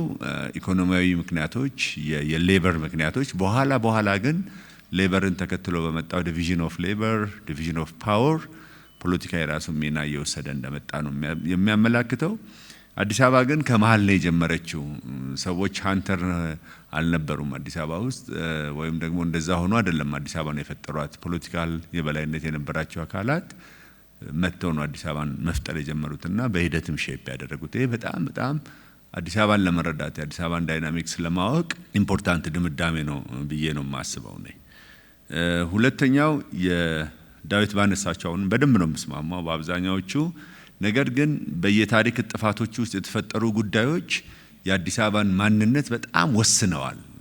ይሄ በጣም ኢምፖርታንት ነው። አሁን ከተማ አስተዳደሩ ለሰራቸው ስራዎች ትልቅ ግብዓት ትልቅ ድምዳሜ ነው። አንዱ አዲስ አበባ የተመሰረተችው በሰፈርና ሰፈራ ነው። that's very important። እንደነ ለንደን እንደነማ አይነት አመሰራረት ቢሆን ኖሮ የራሷ የዴቨሎፕመንት ፓዝ ወይም ደግሞ የእድገት አቅጣጫ ይኖራታል። ሰፈርና ሰፈራ ደጃዝማች እንትና አዛጋ ቁጭ በል ሰራዊትን ባለመዋል እንትና አዛጋ ቁጭ በል ተብሎ የተመሰረተ ከተማ አፈጣጠሩም አሰራሩም ማቴሪያሉም ዲዛይኑም በጣም ሲግኒፊካንትሊ የከተማዋን ማንነት ይወስናል። በኋላ ላይ ሁላችንም እንዳየነው ነሪ በከንቱ የዚህ እሳቤ ተፈጥሮ ውጤቶች ናቸው። ሰራተኛ ሰፈር ወዘተርፍ የሚባሉት በኢኮኖሚ በጣም በታችኛው እርከን ውስጥ የነበሩ ሰዎች የሰፈሩባቸው አካባቢ ናቸው። አንፎርቹኔትሊ ግን በኋላ የከተማ ማዕከል በመሆናቸው ምክንያት በጣም በፍጥነት በጥቂት 10 ዓመታት ውስጥ ዲትሮሬት እንድታደርግ አድርጓታል። ይሄ በጣም ሊሰመርበት ይገባል። በዚህ ነባራዊ ሁኔታ ውስጥ የከተማ ማደሱ እንዴት ነው የተካሄደው የሚለውን ለመረዳትም ያስችላል። ሌላው ቴክኖሎጂያዊ ኋላ ቀርነት የአዲስ አበባ ተምሳሌት ነው። ገጠርን ከተማ ማድረግ በጣም ከባድ ነው። ከተማ መስራት ከባድ አይደለም። ፕሌን ሜዳ ላይ ፕላን ተሰርቶ ዲዛይን ጸድቆ ምናምን ከተማ ሲሰራ በጣም ቀላል። ግን በአንድ ወቅት ገጠር የነበረች በገጠር ሜንታሊቲ በገጠር ማቴሪያል ወዘተርፈ የተሰራችን ከተማ መልሶ ከተማ ለማድረግ የተደረገ ትግል ነው የአዲስ አበባ ፈተና የአዲስ አበባ ከተማ አስተዳደርን ፈተና የነበረውና እነኚህንም ይዞ መንደርደር በጣም አስፈላጊ ይሆናል። ለነባራዊ ሁኔታም አልተዘጋጀችም አዲስ አበባ ባይዘዌይ ታሪኩ ሊያከራክር ይችል ይሆናል እንጂ ሁሉም የሚግባባበት ምንድነው ወይ ማገዶ ፍለጋ መጥተው የሰፈሩባት ከተማ ናት ወይም ደግሞ እንደ ዳዊት እኔም ኮትል አድርግና ፕራይመሪ ዳታ አልተገኘም እንጂ አንዳንድ ጽሁፎችም አንዳንድ አፈ ታሪኮችም የሚሉት የውሃው ጠበል ስለሆነና በወቅቱ የነበሩ አንዳንድ ህመሞችን ከሮያል ፋሚሊ ሮያል መፈወስ የተመረጠች ሜዲካል ሴንተር ስለነበረች በዚህ ድራይቨር የተመሰረተች ከተማ ስለሆነች በጣም ብዙ ነገሯን ያወሳስባታልና እነኚህንም ኖት አድርጎ መንደርደር ያስፈልጋል። ወዴት እንደሚወስዳት ያውቁም። በቃ እዛ ጋር ሄደን እንታከም፣ እዛ ጋር ሄደን ውሃው እንታጠብ፣ አይ እዛ ጋር ባህር ዛፍ ብዙ ስላለ ለዛ ማገዶ እንኑር እያሉ የመጡባት ቦታ ናት እንጂ ወዴት ነው የምንወስዳት የሚለው ላይ ግልጽ አልነበረም። በዚህ መንገድም የተንደረደረ ከተማ ሲደመር የጦር አበጋዞች በየሰፈሩ እዛ ማዶ ድረስ ዋርካው ድረስ እዛ እርሻ ድረስ እየተባለ የተቀመጡባት ስለነበር ይሄ መሰረቷን በጣም ይጎዳታል እና አሁን በኋላ ላይ የተካሄደውን የከተማ ሰርጀሪ በምን ያህል መንገድ እንዳያያዘው መሄድ ያስፈልጋል። እስማማለሁ አሁንም ከዳዊት ጋር የቀዳማዊ ኃይለ ሥላሴ ዘመነ መንግስት በተለይም ከጣሊያን ወረራ በኋላ የብር ኢዮቤልዩ ተከትሎ የአፍሪካ ህብረትንም ተከትሎ የመጣው ይሄ እኔ ደግሞ ሼር የማረግ ማፕ ነው። የመጀመሪያው የጣሊያኖቹ ድሮዊንግ ነው። ይሄ ቼዝ ቦርድ እና መሰል የከተማ ፕላን ድሮዊንጎች ሲወጡ መጀመሪያ ላይ ከወጡት ፕላኖቿ ነው። ይሄ አዲስ ኢንትሮዳክሽን ነበረ። እንዲሁ ዝም ብሎ ለሰፈረ ሰው የተሰጠ ጋይድ ስለነበረ ይሄም በጣም ያወሳሰበው ነገር አለ። ክሪቲካሊ ቢጠና በኋላ የሚነግረው ነገር አለ። ግን እዚህ ጋር ደግሞ ንጉሱ ከብር ኢዮቤልዩያቸው በኋላ ከወረራው በኋላ ኢንፍሉዌንስ የሆኑበትን አንድ ነገር ጠቀስ አድርጎ ማለፍ በጣም ያስፈልጋል። እሱም ከተማውን ሼፕ ስላደረጋት እሳቸው ውጪ ሀገር ሄደው ትንሽ ከርመው ስለመጡ በብዙ መንፈሳዊ ቅናት ነበር የመጡት እና ዘመናዊ ከተማ የመመስረት ፍላጎት ነበራቸው። አጼ ምኒልክ አካባቢ ላይ የነበረው ዘመናዊነትን ማምጣት፣ ስልክ ማምጣት፣ ቧንቧ ማምጣት፣ ኢምፖርት ማድረግ ነበረ። በዚህኛው ጊዜ ግን ትንሽ ለየት የሚያደርገው እኛም ከተማችን እንደዛ እናድርግ የሚል ዝንባሌ ስለነበር ትንሽ ድብልቅልቅ ያለ ነው። ዴቭ በጥሩ ሁኔታ ገልጾታል። ምን እንሁን የሚለው የፈረንሳዮቹን እንከተል ወይስ እንግሊዞቹን በጦርነቱ ወቅት ያገዙንን እንግሊዞች እንከተል ወዘተርፈ የሚለው ኮንፊውዥን አላት እና የዛ ኮንፊውዥን አውትፑት አዲስ አበባን በሆነ መንገድ ሼፕ አድርጓታል። አሁን የሚካሄደውንም ትራንስፎርሜሽን በጣም ይጎዳል። የጣሊያን ወረራም ዘመን የራሱ ነገር አለው። በርካታ አዳዲስ ነገሮች ተካሂደዋል። የከተማ እቅድ ንድፍ፣ አዳዲስ የግንባታ ቴክኖሎጂዎች ኢንትሮዲዩስ ተደርገዋል። እዚህ አካባቢ ላይ እነ ኮንክሪት የመጡበት ጊዜ ነው። ስልጣኔም በተወሰነ ደረጃ የተስፋፋበት ጊዜ ነውና እነኚህ ፎቶዎች ደግሞ ትንሽ አርጀት ይላሉ። ዴቭ ቅድም ካነሳቸው ጣሊያኖቹ እድል ነበራቸው። በተለይ ይሄኛውን አሁን ያለንበትን አካባቢ ከ4 ኪሎ ወደዚህ ያለውን አካባቢ ሼፕ የማድረግ እድል ነበራቸው። ያንን ጥሩ ድል ተጠቅመዋል። ስልጣኔንም ትንሽ ኢንትሮዲዩስ አድርገዋል። ግን ሌሎች የአፍሪካ ሀገሮችን ሊጎዳ የሚችለውንም እድል ትንሽ ሲስተም ውስጥ አስገብተዋል። ከተማን በቆዳ ቀለም የመከፋፈል ዝንባሌ ነበር። እሱ ይንጸባረቃል እስከ መጨረሻው የከተማይቷ ሰርጀሪ ድረስ ቻሌንጅ ሆኖ ይመጣል። ንጉሱ የተወሰኑ ሀሳቦች አሏቸው። አዳዲስ ፕላን መር ግንባታዎችን ቅድም ዳዊት እንዳነሳው በትዕዛዝ እንደዚህ አይነት ሱቅ ስሩ፣ እንደዚህ አይነት ቤት ስሩ የሚል መንግስት መር የሆነ ሂደትን ሄደዋል። ለመጀመሪያ ጊዜ ግን በጣም ኢምፖርታንት የሆኑት የግራንድ ስኬል ኮንስትራክሽን የመጣበትም ጊዜ ነው። አርኪቴክቸራሊም እነ ኢሲኤ እነ የኛ ጽህፈት ቤት እዚህ ያለው የምታያቸው በጣም ዘመናዊ ክነ ህንጻ ግራንድ ስኬልም ይቻላል የሚለው ሐሳቤም ከፍ ያለበት ነው ከቤተ መንግስት በኋላና የማደስ ልምምዱ ግን ምን ይመስላል የሚለውን በኋላ ላይ ከዳዊት ጋር የምለይበትን ቦታ አነሳለሁ። ሶሻሊስት ኢትዮጵያ አንዱ ጥፋት ነው፣ አንዱ የአዲስ አበባ ከተማ ጥፋት ነው። ግን በጣም ኢምፖርታንት ነው ለከተማዋ። እነኚህን ታሪኮች የማነሳበት ምክንያት መንግስታቱን ነገስታቱን የመደገፍ ክሪቲሳይዝ የማድረግ አይደለም። በእነሱ ዘይቤ ምክንያት በከተማ ውስጥ ኢንስቶል የተደረጉ ከተማዋን ወደ ተለያየ አቅጣጫ የመሩ መልከ ብዙ ያደረጓት ነገሮች አሉና እነሱን በኋላ ለማየት ስለሚረዳኝ ነው። ሶሻሊስት ኢትዮጵያ ያው ዳዊትም እንዳነሳው የአደባባይ ማደስ ሂደት ነው የነበረው። 10ኛው አብዮት በዓል፣ 9ኛው አብዮት በዓል፣ 11ኛው አብዮት በዓል እያለ የአብዮት በዓል እስካለቀበት ጊዜ ድረስ በርካታ የአደባባይ ስራዎች ላይ ያተኮረ ነው። ግን ከምንም በላይ የውስን ካፒታል ገደብ መኖሩ፣ ፕራይቬት ሴክተሩን በጣም ፕሮቢት ማድረጉና መንግስት መር ሰፈር፣ መንግስት መር ኢንዱስትሪ፣ መንግስት መር መኖሪያ፣ መንግስት መር ዲዛይን መኖሩ ወደ ሳሪስ ስትሄዱ ያሉትን አካባቢዎች ወደ 22 አካባቢ በተወሰነ ደረጃ ስትሄዱ ያሉትን አካባቢዎች በጣም ለምንም የማይመቹ አሁን ድሪቶ ሆነው ይሄንን በደንብ የምታዩት የዚህን ሪመነንት አደጋ የምታዩት በ22 በውሃ ልማት በ22 የሚወርደውን ሰፈር ስታዩ ነውና የዚህ ስርዓት የከተማ ቅሪት ናቸው። እነሱ በጣም ለከተማው ያመጡትን ማየት ይቻላል። ግን ኢሴንሻሊ ምንድነው በዚህ ጊዜ ከተማው ላይ ያመጣው ጣጣ የማዳረስና የማስፋፋት ዝንባሌ ነው። ይሄ እንኳን አዲስ አበባን ዓለምን ሁሉ የወዛደሮች እናደርጋለን የሚል ፊሎሶፊ ኢንሄረንትሊ ይዞ ስለነበረ ከተማውን ለማዳረስ መሞከር በቃ ለሚደራጅ ለሚፈልግ ሁሉ የማዳረስ ግን የሚያዳርስበት ስርዓት አለመኖሩና ለመጀመሪያ ጊዜ አዲስ አበባ የኤክስፓንሽን ዳይሬክሽኗን መያዝ የጀመረችበት ጊዜ ነው። ወደ ታች ወደ ቁልቁልና ወደ ጎን መሄድ የጀመረችበት ጊዜ የተፈጠረው ነው። የኢህአዴግ ዘመን ያንን በተወሰነ ደረጃ ነው ያስፋፋው። ፈጣን የጎንዮሽ መስፋፋት ሆሪዞንታል ኤክስፓንሽን እና የቁመት ያላቸው ተቋማት እና የተቀናጀ ኢንፍራስትራክቸር የሚመስሉ ነገሮች መታየት የጀመሩበት ጊዜ ነው። ግን ኮንትራዲክሽኑ በጣም ዲስፓሪቲው በጣም ሰፊ ነው። ሁለቱም ቦታዎች አልነግራችሁም። ዩ ካን ኢማጂን ከእንትና ሱቅ እስከ እንትና ህንጻ ነው ዲስፓሪቲው እና ይሄ ፊዚካል ሜታፎር ነው ለኔ። የኑሮም ዲስፓሪቲው በዚህ ልክ ነው።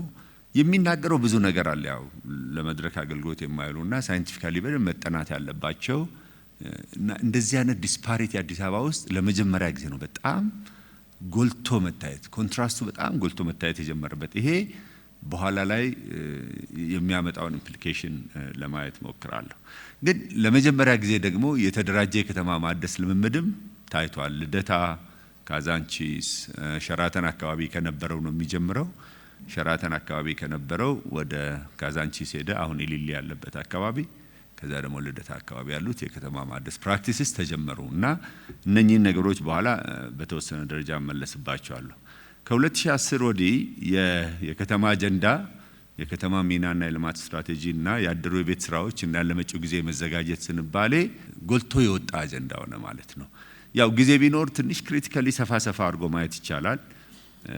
ከዚህ ትንሽ ቀደም የሚለው ጊዜ ግን ከተማ እንደ ጠላት የሚታይበትም ጊዜ ስለነበር ሃይበርኔት ያደረገበት ጊዜም አለ እስከ 1995 ድረስ። እርበን አጀንዳው አድሊ በሚባለው አይዲዮሎጂው ስለተሰወረ ያመጣው ነገር አለ። ጊዜ ስላሌለኝ ብዙ አልሄድበትም። ግን የከተማ ማደስ ልምምዶችን ቶሎ ኮይን እናርጋቸው፣ በጣም ኢምፖርታንት ናቸው። እስማማለሁ። ዳዊት ቅድም ያነሳውን ጋዜጣኔም ሼር አድርግና በሶስት ቃላት ማስቀመጥ ይቻላል። አንደኛ የመዘመን ቴንዴንሲ ነው፣ መዘመን ነው የዚህ ዘመን። አፍርሱ፣ ለንጉሱ ዩቤልዩ፣ ለአፍሪካ ህብረት የሚሆን ነገር ስሩ ነው እንጂ ደን ዋት የሚለው ነገር አልተመለሰም። በማፍረስና በመገንባቱ ውስጥ የዜጎች ዕጣ ፈንታ አይታይም። ማጽዳት ላይ ያተኩራል። ጋዜጣው በግልጽ ምን ይላል? እነኚህ ሳንካዎች ናቸው፣ ተውሳኮች ናቸው ይላቸዋል። እና በጣም አደገኛ ፍረጃ ነው የሚሰጠው። ይሄ የማጽዳትን የጀንትሪፊኬሽን የሚባለውን ኮንሴፕት ነው በጣም ፕሌይ ያደርጉትና ኤሴንሻሊ ለውጭ ፍጆታ ነው በዚህ ጊዜ የነበረው ከተማ ማደስ። እኔ ከተማ ለማደስ የማይሞክር ሰው አይኖርም ብዬ ነው አርጊው የማደርገው። ግን መመዘን ካለበት በኦብጀክቲቭ መመዘን አለበት፣ በኤሌመንቶቹ መመዘን አለበት፣ ደም በቤኔፊሻሪውና በሌሎች አጀንዳዎች በኋላ በማነሳቸው መመዘን አለበት። በደርግ ዘመን የነበረው የከተማ ማደስ ልምድም እንደዚሁ ነው። አደባባይና መንገድ ላይ ያተኩራል። ንጉሱ የጀመሯቸውን መንገዶች ተከትሎ ይሄ ራዲያሉን ይዞ ወደ ታች ወደ አቃቂ ቃሊቲ የሚሄዱ ዝንባሌ ያኔ የመጣ ነው። ሞር አደባባዩን የሰራተኛ ሰፈር ይሄ የወዛደር ሰፈር ነው፣ ሰራተኛ የወዛደር ሰፈር የመመስረት ቴንደንሲ ነው የነበረው። ይህ ነው የሚባል የከተማ ማደስ አላየሁም እንደ ባለሙያ። በኢህአዴግ ዘመን የከተማ ማደስ ነበረ። ነጥብ ተኮር ነው በኔ እምነት፣ በኔ ግምገማ 3 ነጥብ ላይ ነው የምታዩት። በቃ አንድ ሸራተንና አካባቢው እሱ ከተማ ማደስ እንበለው ወይ ስንከራከርበት ለቤቱ ተዋለው። እኔ ከተማ ማደስ አይደለም ብዬ ነው መከራከር። ለመጀመሪያ ጊዜ የፕራይቬት ካፒታልን ከብዙ ዘመን ኢኮኖሚክ ዶርመንሲ በኋላ የመጣ ስለነበረ ሸራተንን የመሰለ ትልቅ ሆቴል የማምጣት ፍላጎት ነው የሄደው። ግን ኢሴንሻሊ አልታድ የሚባለው ሰፈር የተመሰረተው ከዛ በተነሱ ሰዎች ስለሆነ የሪሎኬሽን ቲዮሪውን መገምገም ይጠይቃል። ግን ነጥብ ተኮር ነው፣ ዞሮ ዞሮ ፖይንት ላይ ነው ያተኮረው። ምንድነው የተፈጠረው አስ ሪዛልት? ማን ነው ዳይሬክትሊ ቤኔፊት ያደረገው፣ ኢንዳይሬክትሊ ቤኔፊት ያደረገው የሚለው ሲመዘን ለእናንተ ተዋለው ፍርዱን። ልደታ አካባቢ ያቺ የምታያት ኳድራንት ናት። ይሄ አሁን ዳሽን ባንክን ተከትሎ ያለው ከልደታ ቤተክርስቲያን ማዶ ያለው ሰፈር ነው ሪኒዋል የነበረው። ያ ቶታል ጀንትሪፊኬሽን ለኔ ሙሉ በሙሉ ጠርጎ ማንሳት የክሊረንስ ስራ የተሰራበት ነው። ግን ምንድነው አዘ ሪዛልት? ኦኬ ማንሳት አንድ ነገር ሊሆን ይችላል፣ ልትገደር ትችላለህ እንደ ከተማ ባለሙያ። ግን መልሰ የሰራው ምንድነው የሚለውን ለመፈተሽ ያስፈልጋል። ለኔ በኋላ ማነሳው ነገር አለኝ እዚህ ላይ። ግን ሞር ፊዚካላዊ ደሳ ላይ ነው ያተኮረው። ትዝ ይላችሁ ከሆነ የወቅቱ ጠቅላይ ሚኒስትር እቺ 3 መልክ ያላትን ከተማ ቢያንስ 2 ያሉበት ንግግር ተጠቃሽ ነው። ግን እንዴት የሚለው ከውስጡ ሊፈተሽ። ሶስተኛው የዚህ ጊዜ ቻሌንጅ እዚሁም ካዛንቺስም የሌሊ አካባቢ ላይ ያለውን ማስታወስ ይቻላል። ከዛ ዳታውንም ማቅረብ ይችላልው። በጣም ፖፑላር የሆነ በማንቸስተር ዩኒቨርሲቲ የአፍሪካን ሲቲስ ኔት ሪሰርች ኮንሰርቲየም አባል የሆነ ኢዛን አዲስ የሚባል በጣም ጎበዝ ልጅ አለ። እሱ የጻፈውን ጽሁፍ እዚህ ላይ እንደ ሶርስ መጥቀስ ይችላለሁ። ካዛንቺስንም ልደታንም በደንብ አጥንቷል። ካዛንቺስ የፈረሰው በወቅቱ ከነበሩት ውስጥ የፈረሰው ፕሪዶሚናንትሊ ይላል እሱ፣ ቁጥርም ያስቀምጣል። ፕሪዶሚናንትሊ መኖሪያ ነው የፈረሰው፣ ፕሪዶሚናንትሊ ቢዝነስ ነው ሪፕሌስ ያደረገውና ዋት ካይንድ ኦፍ ምን አይነት የከተማ ማደስ ነው ይሄ ብሎ ትንሽ መፈተሽ ያስፈልጋል። እኔ ማነሳቸው ነገሮች ይኖርኛል። ዞሮ ግን the whereabouts አይታወቅም። አሁን ከካዛንቺስ የተነሱ ሰዎች የት ነው የሰፈሩት፣ እንዴት ነው የተነሱት የሚለው ነገር በጣም አከራካሪ ነው። ስለዚህ የዚህን ዘመን የከተማ ማደስ ልምምዶች ነጥብ ተኮርና የፖለቲካል ኢንስትሩመንት አድርገው ተጠቅመዋል ብዬ እከራከራለሁ። የፖለቲካል ብቻ ሳይሆን የኢኮኖሚክ ሪዲስትሪቢዩሽን ውስን የነበረውን የመሬት ሀብት ማውጣትና መልሶ ሪዲስትሪቢዩት የማድረግ ለተወሰነ ፖለቲካል ፓትሮኔጅ የመጠቀም ዝንባሌ የታየበት ነው። እኔ ምስማማለሁ። የአፍሪካን አርባን ኮንሶርቲየም ሪሰርች ተመራማሪዎችም ይስማማሉ። ከ2010 በኋላ በጣም ላንድማርክ የሚሆነው ለኔ እና እንደ ትልቅ አጀንዳ መነሳት አለበት ብዬ የማስበው አዲስ አበባ ለመጀመሪያ ጊዜ ወደ ጎን እንዳትሰፋ መደረጓ ነው። እና አዲስ አበባ የራሷን ድንበር ስላላት ይሄ የፊዚካል ድንበር ጉዳይ አይደለም። ይሄ ላንድማርክ ዲሲሽን ከተማዋ አዳዲስ የከተማ ልማት እሳቤዎችን እንድትመረምር ያደርጋታል። ድሮ የነበረው የአዲስ አበባ የልማት ዘይቤ ሰፋ ያለ መሬት ትፈልጋለህ፣ በቃ እዛ አካባቢ ይውሰዱት የሚል አይነት ኳስ የመወርወር እጣፋንታው አበቃ ማለት ነው። እና ሰፊ የእርሻ መሬት አይቶ የመጎምጀት ዝንባሌ ነፃ እየወጣች መጣች። ስለዚህ አዲስ አበባ ኢንዋርድ ሉክ ዲፓርቸሩ ይሄ ነው በኔ ግምገማ። ከተማ ወደ ውስጥ መመልከትና አሁን ነዋሪዎቿንና ራሷን ለማልማት ማሰብ መጀመር አለባት የሚል ነው። መሰረታዊያን ተብሎ የተጠቀሱትንም ከተለያዩ ሶርሶች አይቻለሁ። በጣም እንደ ገለልተኛ ባለሙያ ነው ያጠናሁት። ፕሮባብሊ በዚህ ላይ የተጻፈውን መጽሐፍ በጥቂት ወራት ውስጥ እንደሚወጣ ገምታለሁ።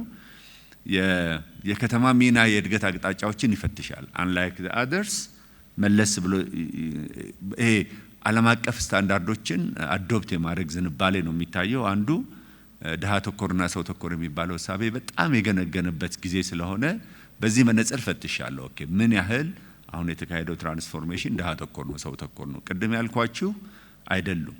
አሁን ልደታን ጠርገ ካዛንቺስን ጠርገ በጣም ጥሩ 5 ስታር ሆቴል ኢምፕሊመንት ማድረግ አግሪጌትሊ ትርጉም ይኖረዋል። አይ ሚን ዜሮ ሳም ነው ያልኩ አይደለም።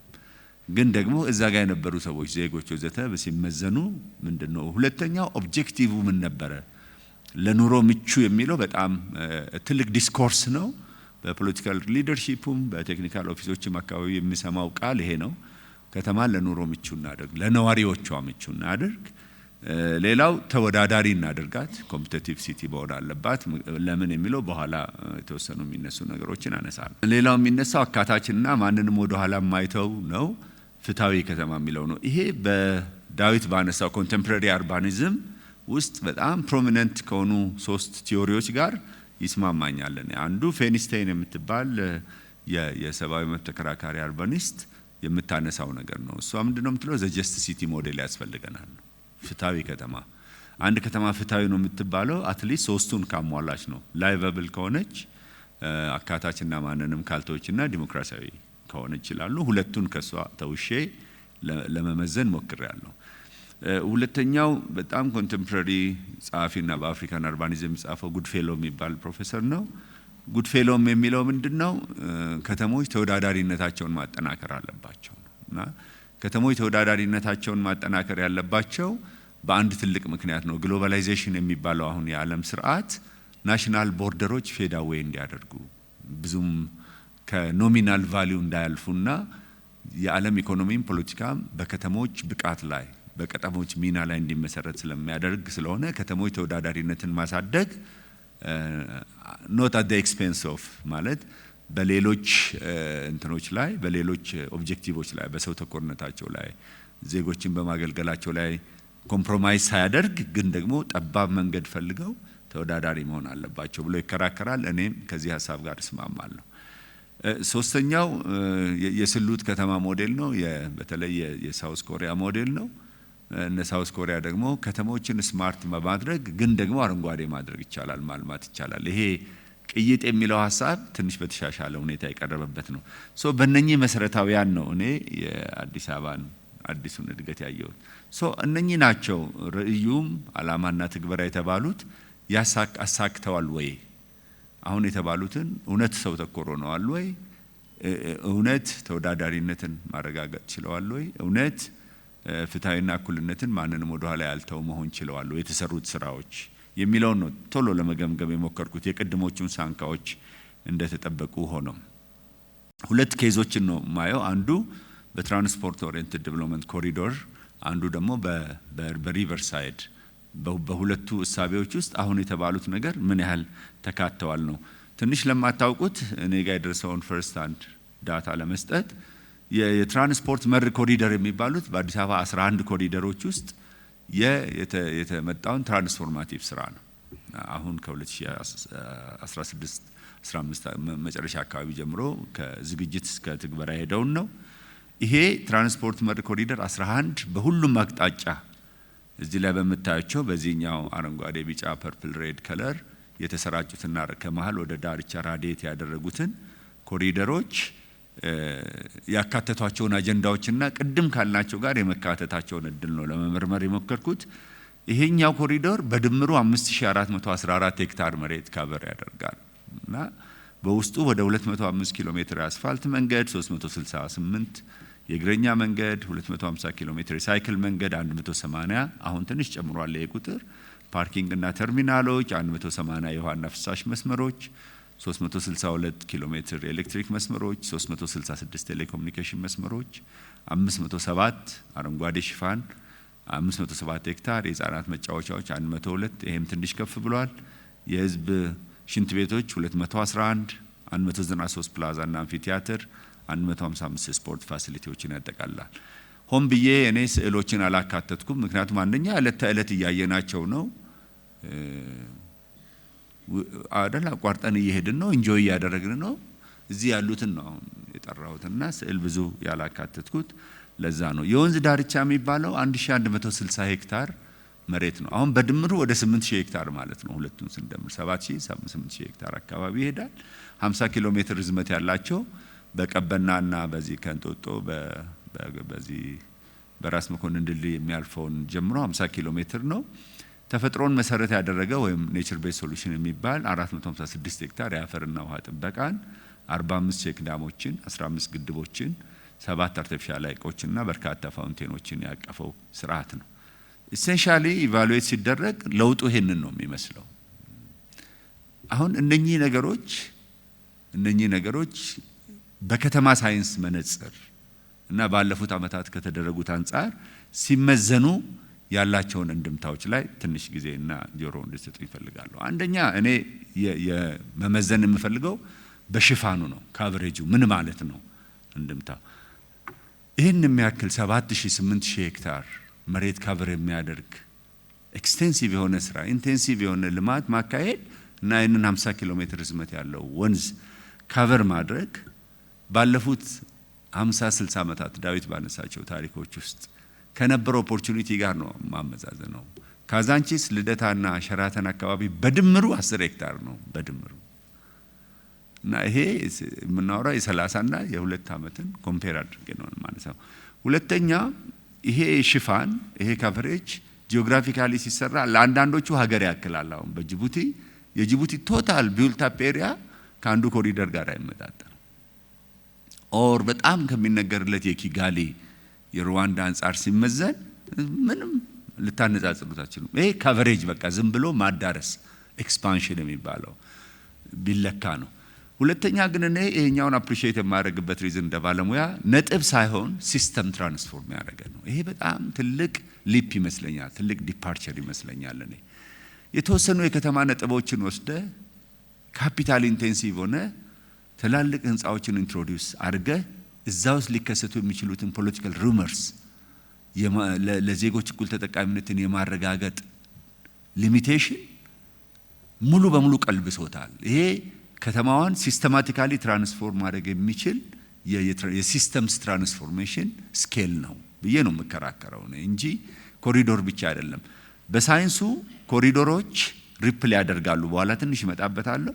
ሪፕል የማድረግ እናንተ መንገዱን ከከፈታችሁ ከመንገዱ ቀጥሎ ያሉት ግራና ቀኝ በራሳቸው ጊዜ የመስፋፋት እድል አላቸው የሚለውን የተከተለ ስለሆነ ካለፉት እድገቶች የሚሻለው ለውጭ ኮንሰምፕሽን ወይም ደግሞ ለነጥቦችን ለፖለቲካል አሬንጅመንት የመጠቀም ሳይሆን የከተማውን ሲስተም አጠቃላይ የመቀየስ እርምጃ ነው ብዬ ነው የምገመገመው።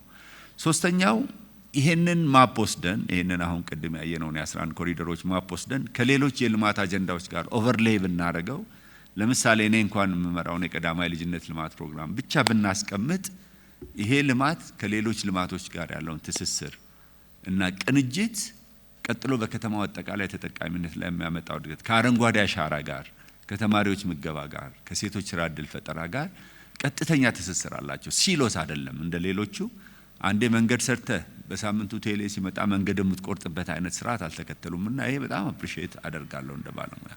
ሌላው ስኬሉ ነው። ዳዊት ያግዘኛል። ብዙ ጊዜ የሜየርስ ኦፊስን የሚጎበኙ የውጭ ሀገር ባለሙያዎችን ስናገኝ በጣም ይደነቃሉ። በዛ ዘመን እንዴት ነው በዚህ ግራንድ ስኬል ማሰብ የቻላችሁት ይላሉ። እና ስኬል በጣም ኢምፖርታንት የስፓሻል ዴቨሎፕመንት ፓራሜትር ነው እና የዚህን አዲሱን የከተማ ትራንስፎርሜሽን አፕሮች መለካው ነው አንዱ ስኬሉ የሆነ ሰፈር አድሶ ምናምን እያሉ ቀስ እያሉ ማይነር ሰርጀሪ የማካሄድ ሳይሆን ትራንስፎርማቲቭ የመሆን የከተማውን አጠቃላይ ስርዓት አንድ መንገድ ስትዘረጋ ያንን መንገድ ተከትሎ የሚመጣ የመሰረተ ልማት፣ የሰርቪስ፣ የኢኮኖሚ፣ የንግድ ስኬሉ ግራንድ መሆኑንም አፕሪሺየት አደርጋለሁ። አዳጊና ተስፋፊም ሪፕል መሆኑንም ማየት የሚቻል ይመስለኛል። ሌላው እኩል ተጠቃሚ ማድረግ ይችላሉ ወይ ማለት አጌንስት ኦል ቶክስ ነው እኔ ኢቫሉዌት ለማድረግ የሞክረው። አንዱ የተቀናጀ የመንደር ልማት የሚባለው ብዙዎቻችን ምን ያህል እናውቀዋለን። ሁለቱን ለአብነት አነሳለሁ በፍጥነት። ለምሳሌ የተወሰኑት ከካዛንቺስ አካባቢ ሪሎኬት የተደረጉት የሄዱባቸውን መንደሮች ለመጎብኘትና ለመገምገም እድሉን አግኝቻለሁ። እነሱ የሰፈሩበት አካባቢ ላይ ኢንቲግሬትድ ኔይበርሁድ መፍጠር ተችሏል። ይሄ ሊፈጠር ይችል የነበረውን ሶሻል ክራይሲስ፣ ኢኮኖሚክ ክራይሲስ፣ የሶሻል ፋብሪክ መሰነጣጠቅ ወዘተርፈ ያተረፈ ትልቅ እርምጃ ነው የሚሆነው። የትኛውም ከተማ በነገራችን ላይ ሳይነካ ሳይጎዳ ወይም ደግሞ ሰዎችን በተወሰነ ሁኔታ ሳያንቀሳቀስ ሊታደስ አይችልም። ዛሬ ራይት ናው ላለፉት 10-15 ዓመታት ዋሽንግተን ዲሲ ላይ ዋተርፍሮንት ሪዴቨሎፕመንት የሚባል ትልቅ ፕሮጀክት እየተካሄደ ነው እና በርካታ ሰዎችን አንስቷል። በርካታ ፖለቲካል እንቅስቃሴዎችን የፈጠረ እድሳት ነው እና ለኛ የመጣ ነገር አይመስለኝም እንደ ባለሙያ። እና ኢሴንሻሊ ግን ምን አይነት ሪሜዲያል ኢፈርትስ ወይም መፍትሄ መስጠት ኢፈርት ተከትሏል የሚለውን ለማየት ስሞክር ነው። እኔ እነኚህ የተቀናጁ መንደሮች የሚያመጧቸው ነው። ኦን ደ ፍሊፕ ሳይድ ስንቶቻችሁ እንደምታውቁት አላቅም፣ ቃጥላ አካባቢ ለሚኩራ 108 ሄክታር የሚባል አንድ አዲስ ኔይበርሁድ አለ እና ይሄ ኔይበርሁድ ኢዝ ኢንክሬዲብል። ስትራቴጂው፣ ፕላኑ፣ የዴቨሎፕመንት ስትራቴጂው፣ የኮምፐንሴሽን ስትራቴጂው ሊከሰቱ የሚችሉትን ቀውሶች ማኔጅ ለማድረግ የተጠቀመባቸውን አይ ቲንክ ዝርዝሩን አልንገራችሁ። ኢንትረስትድ የሆናችሁ የሚዲያም የዘርፉን ባለሙያዎች ልታዩ ትችላላችሁ። እኔ ግን ትልቅ ነገር የተማርንበት ይመስለኛል። ዜጎች እዛ የነበሩትን አርሶ አደሮች ጭምር ሆስት ኮሚኒቲው ጭምር ሊቀናጁ የሚችሉበት መንግስት የስቲሪንግ ሮል ነው የተጫወተበት። ይሄ ለኔ የኢኩዊቲን ፓራሜትር ያሟላ ነው። ፐብሊክ መገልገያዎች ሁለት ነገር ብቻ ላነጻጽር። ካዛንቺስ አካባቢ ኢሊሊ ያለበት ቦታ ሲፈርስ የፈረሰው ቦታ 100% ቢውልት አፕ ነው የሆነው። 100%። ልደታ ክሎስ ቱ 92% ቢውልት አፕ ነው የሆነው። ይሄ በጎግል እርዝ ሜዠርስ አደረገው ማለት። ካዛንቺስ ግን አይ ካን ሴይ 100% ግሪን ኤሪያ ነው የሆነው። ኮንትራስቱ ኢዝ አሜዚንግ። 100% አፍርሰ መልሰ 100% ዜጎቹን መጥቀም የማይችል በቀጥታ መጥቀም የማይችል በሚለው ኳሊፋይ አድርገው ነገር በሰራበት አጀሰንት ቦታ ላይ 100%ቱን ስታድስ መልሰ 100%ቱ ግን ህዝብን እንዲጠቅም ማድረግ ቢሸጥ ከተማ አስተዳደሩም ሊያገኝ ይችላል ብዬ ገምትና ግን ምን አይነት የኢኩዊቲ ሜንታሊቲ ነው ብዬ አስባለሁ። የህፃናት መጫወቻዎች በ5000 ሄክታር ውስጥ 122 አካባቢ ተገንብቷል ማለት ከማካተት ከእኩል ተጠቃሚነት አንጻር ያላቸው እንድምታዎች ብዙ ናቸው። ከፌኒስታይን የጀስቲስ ሲቲ ሞዴል የፍትሃዊ ከተማ አንጻርስ ምን ነበር የሚመስለው የሚለውን ኢቫሉዌት አድርጌያለሁ። ማወያየት እና ማሳመን ችለዋል ብዬ ነው የማስበው። ማወያየት እና ማሳመን 100% ኮንሰንሰስ የሚፈጠርበት ፕሮሰስ አይደለም፣ ግን በአብዛኛው የተነሱበትን ስፍራ ጭምር ተመልሶ ለማየት የሄዱበትን መንገድ የተነሱትን ሰዎች ከተገቢው በላይ ለመካስ የተካሄደበትን መንገድ ኢቫሉዌት አድርጌያለሁ። ስንቶቻችሁ ይህን ስቶሪ እንደምታውቁ አላውቅም። እኔ ባለኝ ኳሊቴቲቭ ዳታ ከተማ አስተዳደሩ ካሳ ከፍሎ ህጉ የሚፈቅደውን ካሳ ሁሉ ከፍሎ ሲያበቃ የትራንስፖርት ካሳ ከፍሎ ያንን የትራንስፖርት ካሳ እንኳን ኮንዚዩም እንዳያደርጉት መኪናና ጉልበት አቅርቦ ሪሎኬት ያደረገበት አይነት ነገር ኤክስትራ ማይል ነው ብዬ ኢቫሉዌት አደርጋለሁ። እነኛ አካባቢዎችን ለኢኮኖሚ ተጠቃሚነት የተሰሩበት በተለይ እነኚህ ትንንሽ ሱቆቹ ከዛው አካባቢ የተነሱትን ነጋዴዎች ቨልነራብል የሆኑ ለምሳሌ ካዛንቺስ አካባቢ ብትሄዱ ለነገዋ ጸጉር ቤት፣ ለነገዋ እንጀራ፣ ለነገዋ ስጋ ቤት የሚሉትን ስታዩ በአንድ ወቅት በካዛንቺስ ወይም በሌላው የከተማችን አካባቢ ላይ ለተጎሳቆለ ኑሮ ክብራቸው ለሸጡበት ኑሮ የተጋለጡ እህቶች ሪሃብ አድርገው መልሰው ዛጋ መስራቱ ለኔ የፍትሃዊነት ኢምፕሊኬሽን አለው ብዬ ወስዳለሁ። አካታችነትን በተመለከተ መንገድን ብቻ ማንሳት እችላለሁ። አንድ መንገድ ኢንቲግሬትድ መሆኑ ወክዌይ መኖሩ ባይክ ሌን መኖሩ አንድ ሶስተኛ ህዝብ በእግሩ በሚመላለስባት ከተማ ውስጥ ወክዌይን በተገቢው ከማስፋፋት በላይ የአካታችነትን ለአረጋውያን የማረፊያ መንገዶችን ወዘተርፈ ከማሳለፍ በላይ አይ ቲንክ እድል አለ ብዬ አላስብም። እቺን ብቻ አንስቼ ጨርሳለሁ። የልማት ዘይቤውንም ኢቫሉዌት ለማድረግ ሞክሬያለሁ። እኔ የአዲስ አበባ ትራንስፎርሜሽን ከተማ ማደስ ነው ብዬ አልስማማም። ከተማ አይደለም የታደሰው። ከተማ ማደስ ሰብጀክት ቱ a lot of criticisms። ከተማ ማደስ በእንግሊዝኛው urban renewal ነው ከተባለ ነው። አዲስ አበባ ከ7000 ሄክታር ውስጥ ፒውር አርበን ሪኒዋል ያካሄደችው ከ6 እስከ 7 ሄክታር በማይበልጥ መሬቷ ላይ ነው በትክክል ኢቫሉዌት ከተለካ ማለት ነው። ከዛ ይልቅ ከተማ ምንድነው ያደረገችው? እኔ ማደስ ብቻ ሳይሆን የተወሰኑ የታደሱ አካባቢዎች ቢኖሩ መልሶ በህይወት የኖሩ አካባቢዎች አሏት አዲስ አበባ። ማንም ያልተከራከረላቸው ማንም ሲስተማቲክ አሳሲኔሽን ተካሂዶባቸው የነበሩ የከተማይቱ ዳርቻዎች የከተማይቱ ኮሪደሮች ሪቫታላይዜሽን የሚባለውን አፕሮች የተከተሉባቸው አሉ። አፕግሬድ የተደረጉ አሉ። ማሳያ አለኝ። የቦሌ ኮሪደርን እንውሰድ። ከመስቀል አደባባይ በቦሌ አድርጎ ወደ ኤርፖርት የሚሄደው መንገድ በ1990ዎቹ መጀመሪያ አካባቢ ቫይብራንት ኢኮኖሚክ ኮሪደር ነበረ። ስንቶቻችሁ እንደምታስታውሱ አላቀም። በጣም ቫይብራንት የነበረ ኢኮኖሚክ ኮሪደር ነው። ማሳያ የሚሆነኝ ልክ ጫፉ ላይ ከደንበር ወረድ ብላችሁ የነበረ አንድ የህዝብ ትምህርት ቤት አለ። እሱ ጋር ኒውዮርክ ካፌ የሚባል ነበር እና እንደ ዳዊት ፎቶውን አላቀረብኩም እንጂ ኒውዮርክ ካፌ ወዘ ላንድ ማርክ እኮ ኢን 1990s። ምን ነበር ኒውዮርክ ካፌን አትራክት አድርጎ እዛ ጋር ያመጣው ስትሉ ኢሴንሻሊ ያ ኮሪዶር የነበረው ቫይብራንሲ ነው። ሶ በፕላኒንግ እና በፖለቲካል ዲሲዥን ይመስለኛል ዳታው ማቅረብ ሞክራለሁ በሌላ መድረክ ያ ኮሪዶር አሳሲኔት ነው የተደረገው እንዲሞት ነው የተደረገው እና ኢኮኖሚክ ቫይብራንሲውን 100% ሉዝ ነው ያደረገው ሉዝ ነበር ያደረገው እና ይሄ የኮሪዶር ልማት በኔ ግምገማ ያንን ቀጠና መልሶ በህይወት አኑሮታል። አሁን ካፌዎቹ እንደገና ስራ ጀምረዋል። የንግድ ሱቆቹ መከራየት ጀምረዋል። እንዳው መኖሪያ ቤቶቹ ወደ ንግድ ሱቅ ይሄ ሪቫታላይዜሽን ነው እንጂ ሪኒዋል አይደለም በኔ እምነት። እና ያንን ኢኮኖሚክ ኢንጀስቲስ እንዴት አድሬስ ማድረግ ይቻል ነበር ከዚህ ውጪ ብዬ ይከራከራል። ሁለተኛ ማሳያ የማደርገው ደረጃ ማሳደግ የሚባልም ነበረው። አንዳንዴ ከተሞች ሲያረጁና ሲሞቱ አይታወቅም። it is like a cancer cell ነው የሚይዛቸው። ለምሳሌ ከሜክሲኮ በኤዩ አድርጎ በሳር ቤት አድርጎ ይመጣ የነበረው ኮሪደር ማንም ትዝ የሚለው አልነበረም። ሰላም ይመስላል። ኤዩ አለ እዛ አካባቢ፣ ሜቴክም በዚህ በኩል አለ፣ ፌደራል ፖሊስም በላይ ስላለ አስፋልቱም ንጹህ ስለነበረ ያ ኮሪዶር እየሞተ እንደነበረ ካንሰር እየያዘው እንደነበረ ወደ ሌላ ቫይብራንት ኮሪደር ሊቀየር እንደሚችል ማንም አያስተውልም እና ዝም ብለን እናየዋለን። ቤቶቹም አያረጁም፣ ያው ይቀባሉ። ግን የዛ አይነቱ ኮሪዶር አሁን ቶታሊ ሪቫይብሬት ነው ያደረገው እንደገና መነሳት የቻለውና ይሄ ለኔ አፕግሬዲንግ የሚባለው አፕሮች ነው እንጂ ሪኒዋል አይደለም። ሶ ሪኒዋል የሚታየው በኔ ግምገማ እዚህ አካባቢ which has to be መሆን ያለበት ሪኒዋል የተካሄደውና በከፊል ካዛንቺስ ላይ ነው። ከዛ ውጪ ምን መሆን ይችላል ነበር የሚለውን መከራከር እንችላለን።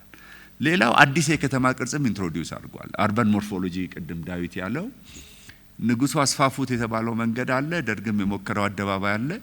ግን አዲሱን ፖፑሌሽን ሊሸከም አይችልም ነበር፣ መጥበብ ጀምሮ ነበር። አሁን አዲስ አበባ አሁን ካላት መኪና ቁጥር በላይ ታሳቢ ያደረገ ባለ 6 ሌን ባለ ሰፋፊ ኢንቲግሬትድ ኮሪዶርስ እና የኮሪደሩ አቅጣጫ በየሁሉም መስፋፋት ከተማ ውስጥ አዲስን አስተውሏል ብዬ አስባለሁ። የመጨረሻ የአመራር ስርዓቱን መመዘን አለበት ብዬ አስባለሁ። እኔ አንድ ህንጻ 6 አመት አንድ መንገድ 7 አመት ይፈጅባት የነበረች ከተማ አንድ ኮሪዶር 28 ቀን ነበር የፈጀው ሲባል በአይናችን ፊት ስለተፈጸመ አጋነኑ ወይም እንትና ነው መባባል አንችልም። አሁን ቦሌ ከአትላስ አንስቶ እስከ ቦሌ ሄደ የነበረው የ2 ወር ስራ ነው። ሶ ይሄ አዲስ የሥራ ባህል ነው። አዲስ እንደ ከተማ ላይ የተማሩበት ይመስለኛል። አዲስ የፕሮጀክት አስተዳደር ስርዓትም እና ቬሪ ኢምፖርታንት ይችላል። እንዲያውም ሌላው ይቅርብኝ፣ ፍጥነትና ጥራት በጣም ተፎካካሪ አጀንዳዎች ናቸው። ፍጥነትን የሚፈልግ ሰው ጥራትን ኮምፕሮማይዝ ያደርጋል። ዩዥዋሊ ጥራትን የሚፈልግ ሰው አንደር ዘ ፕሪቴክስት ኦፍ ጥራት ፍጥነትን ኮምፕሮማይዝ ያደርጋል እና የኢንጂነሪንግ ሪዝኖችም ፓርትሊ ይነሳሉ።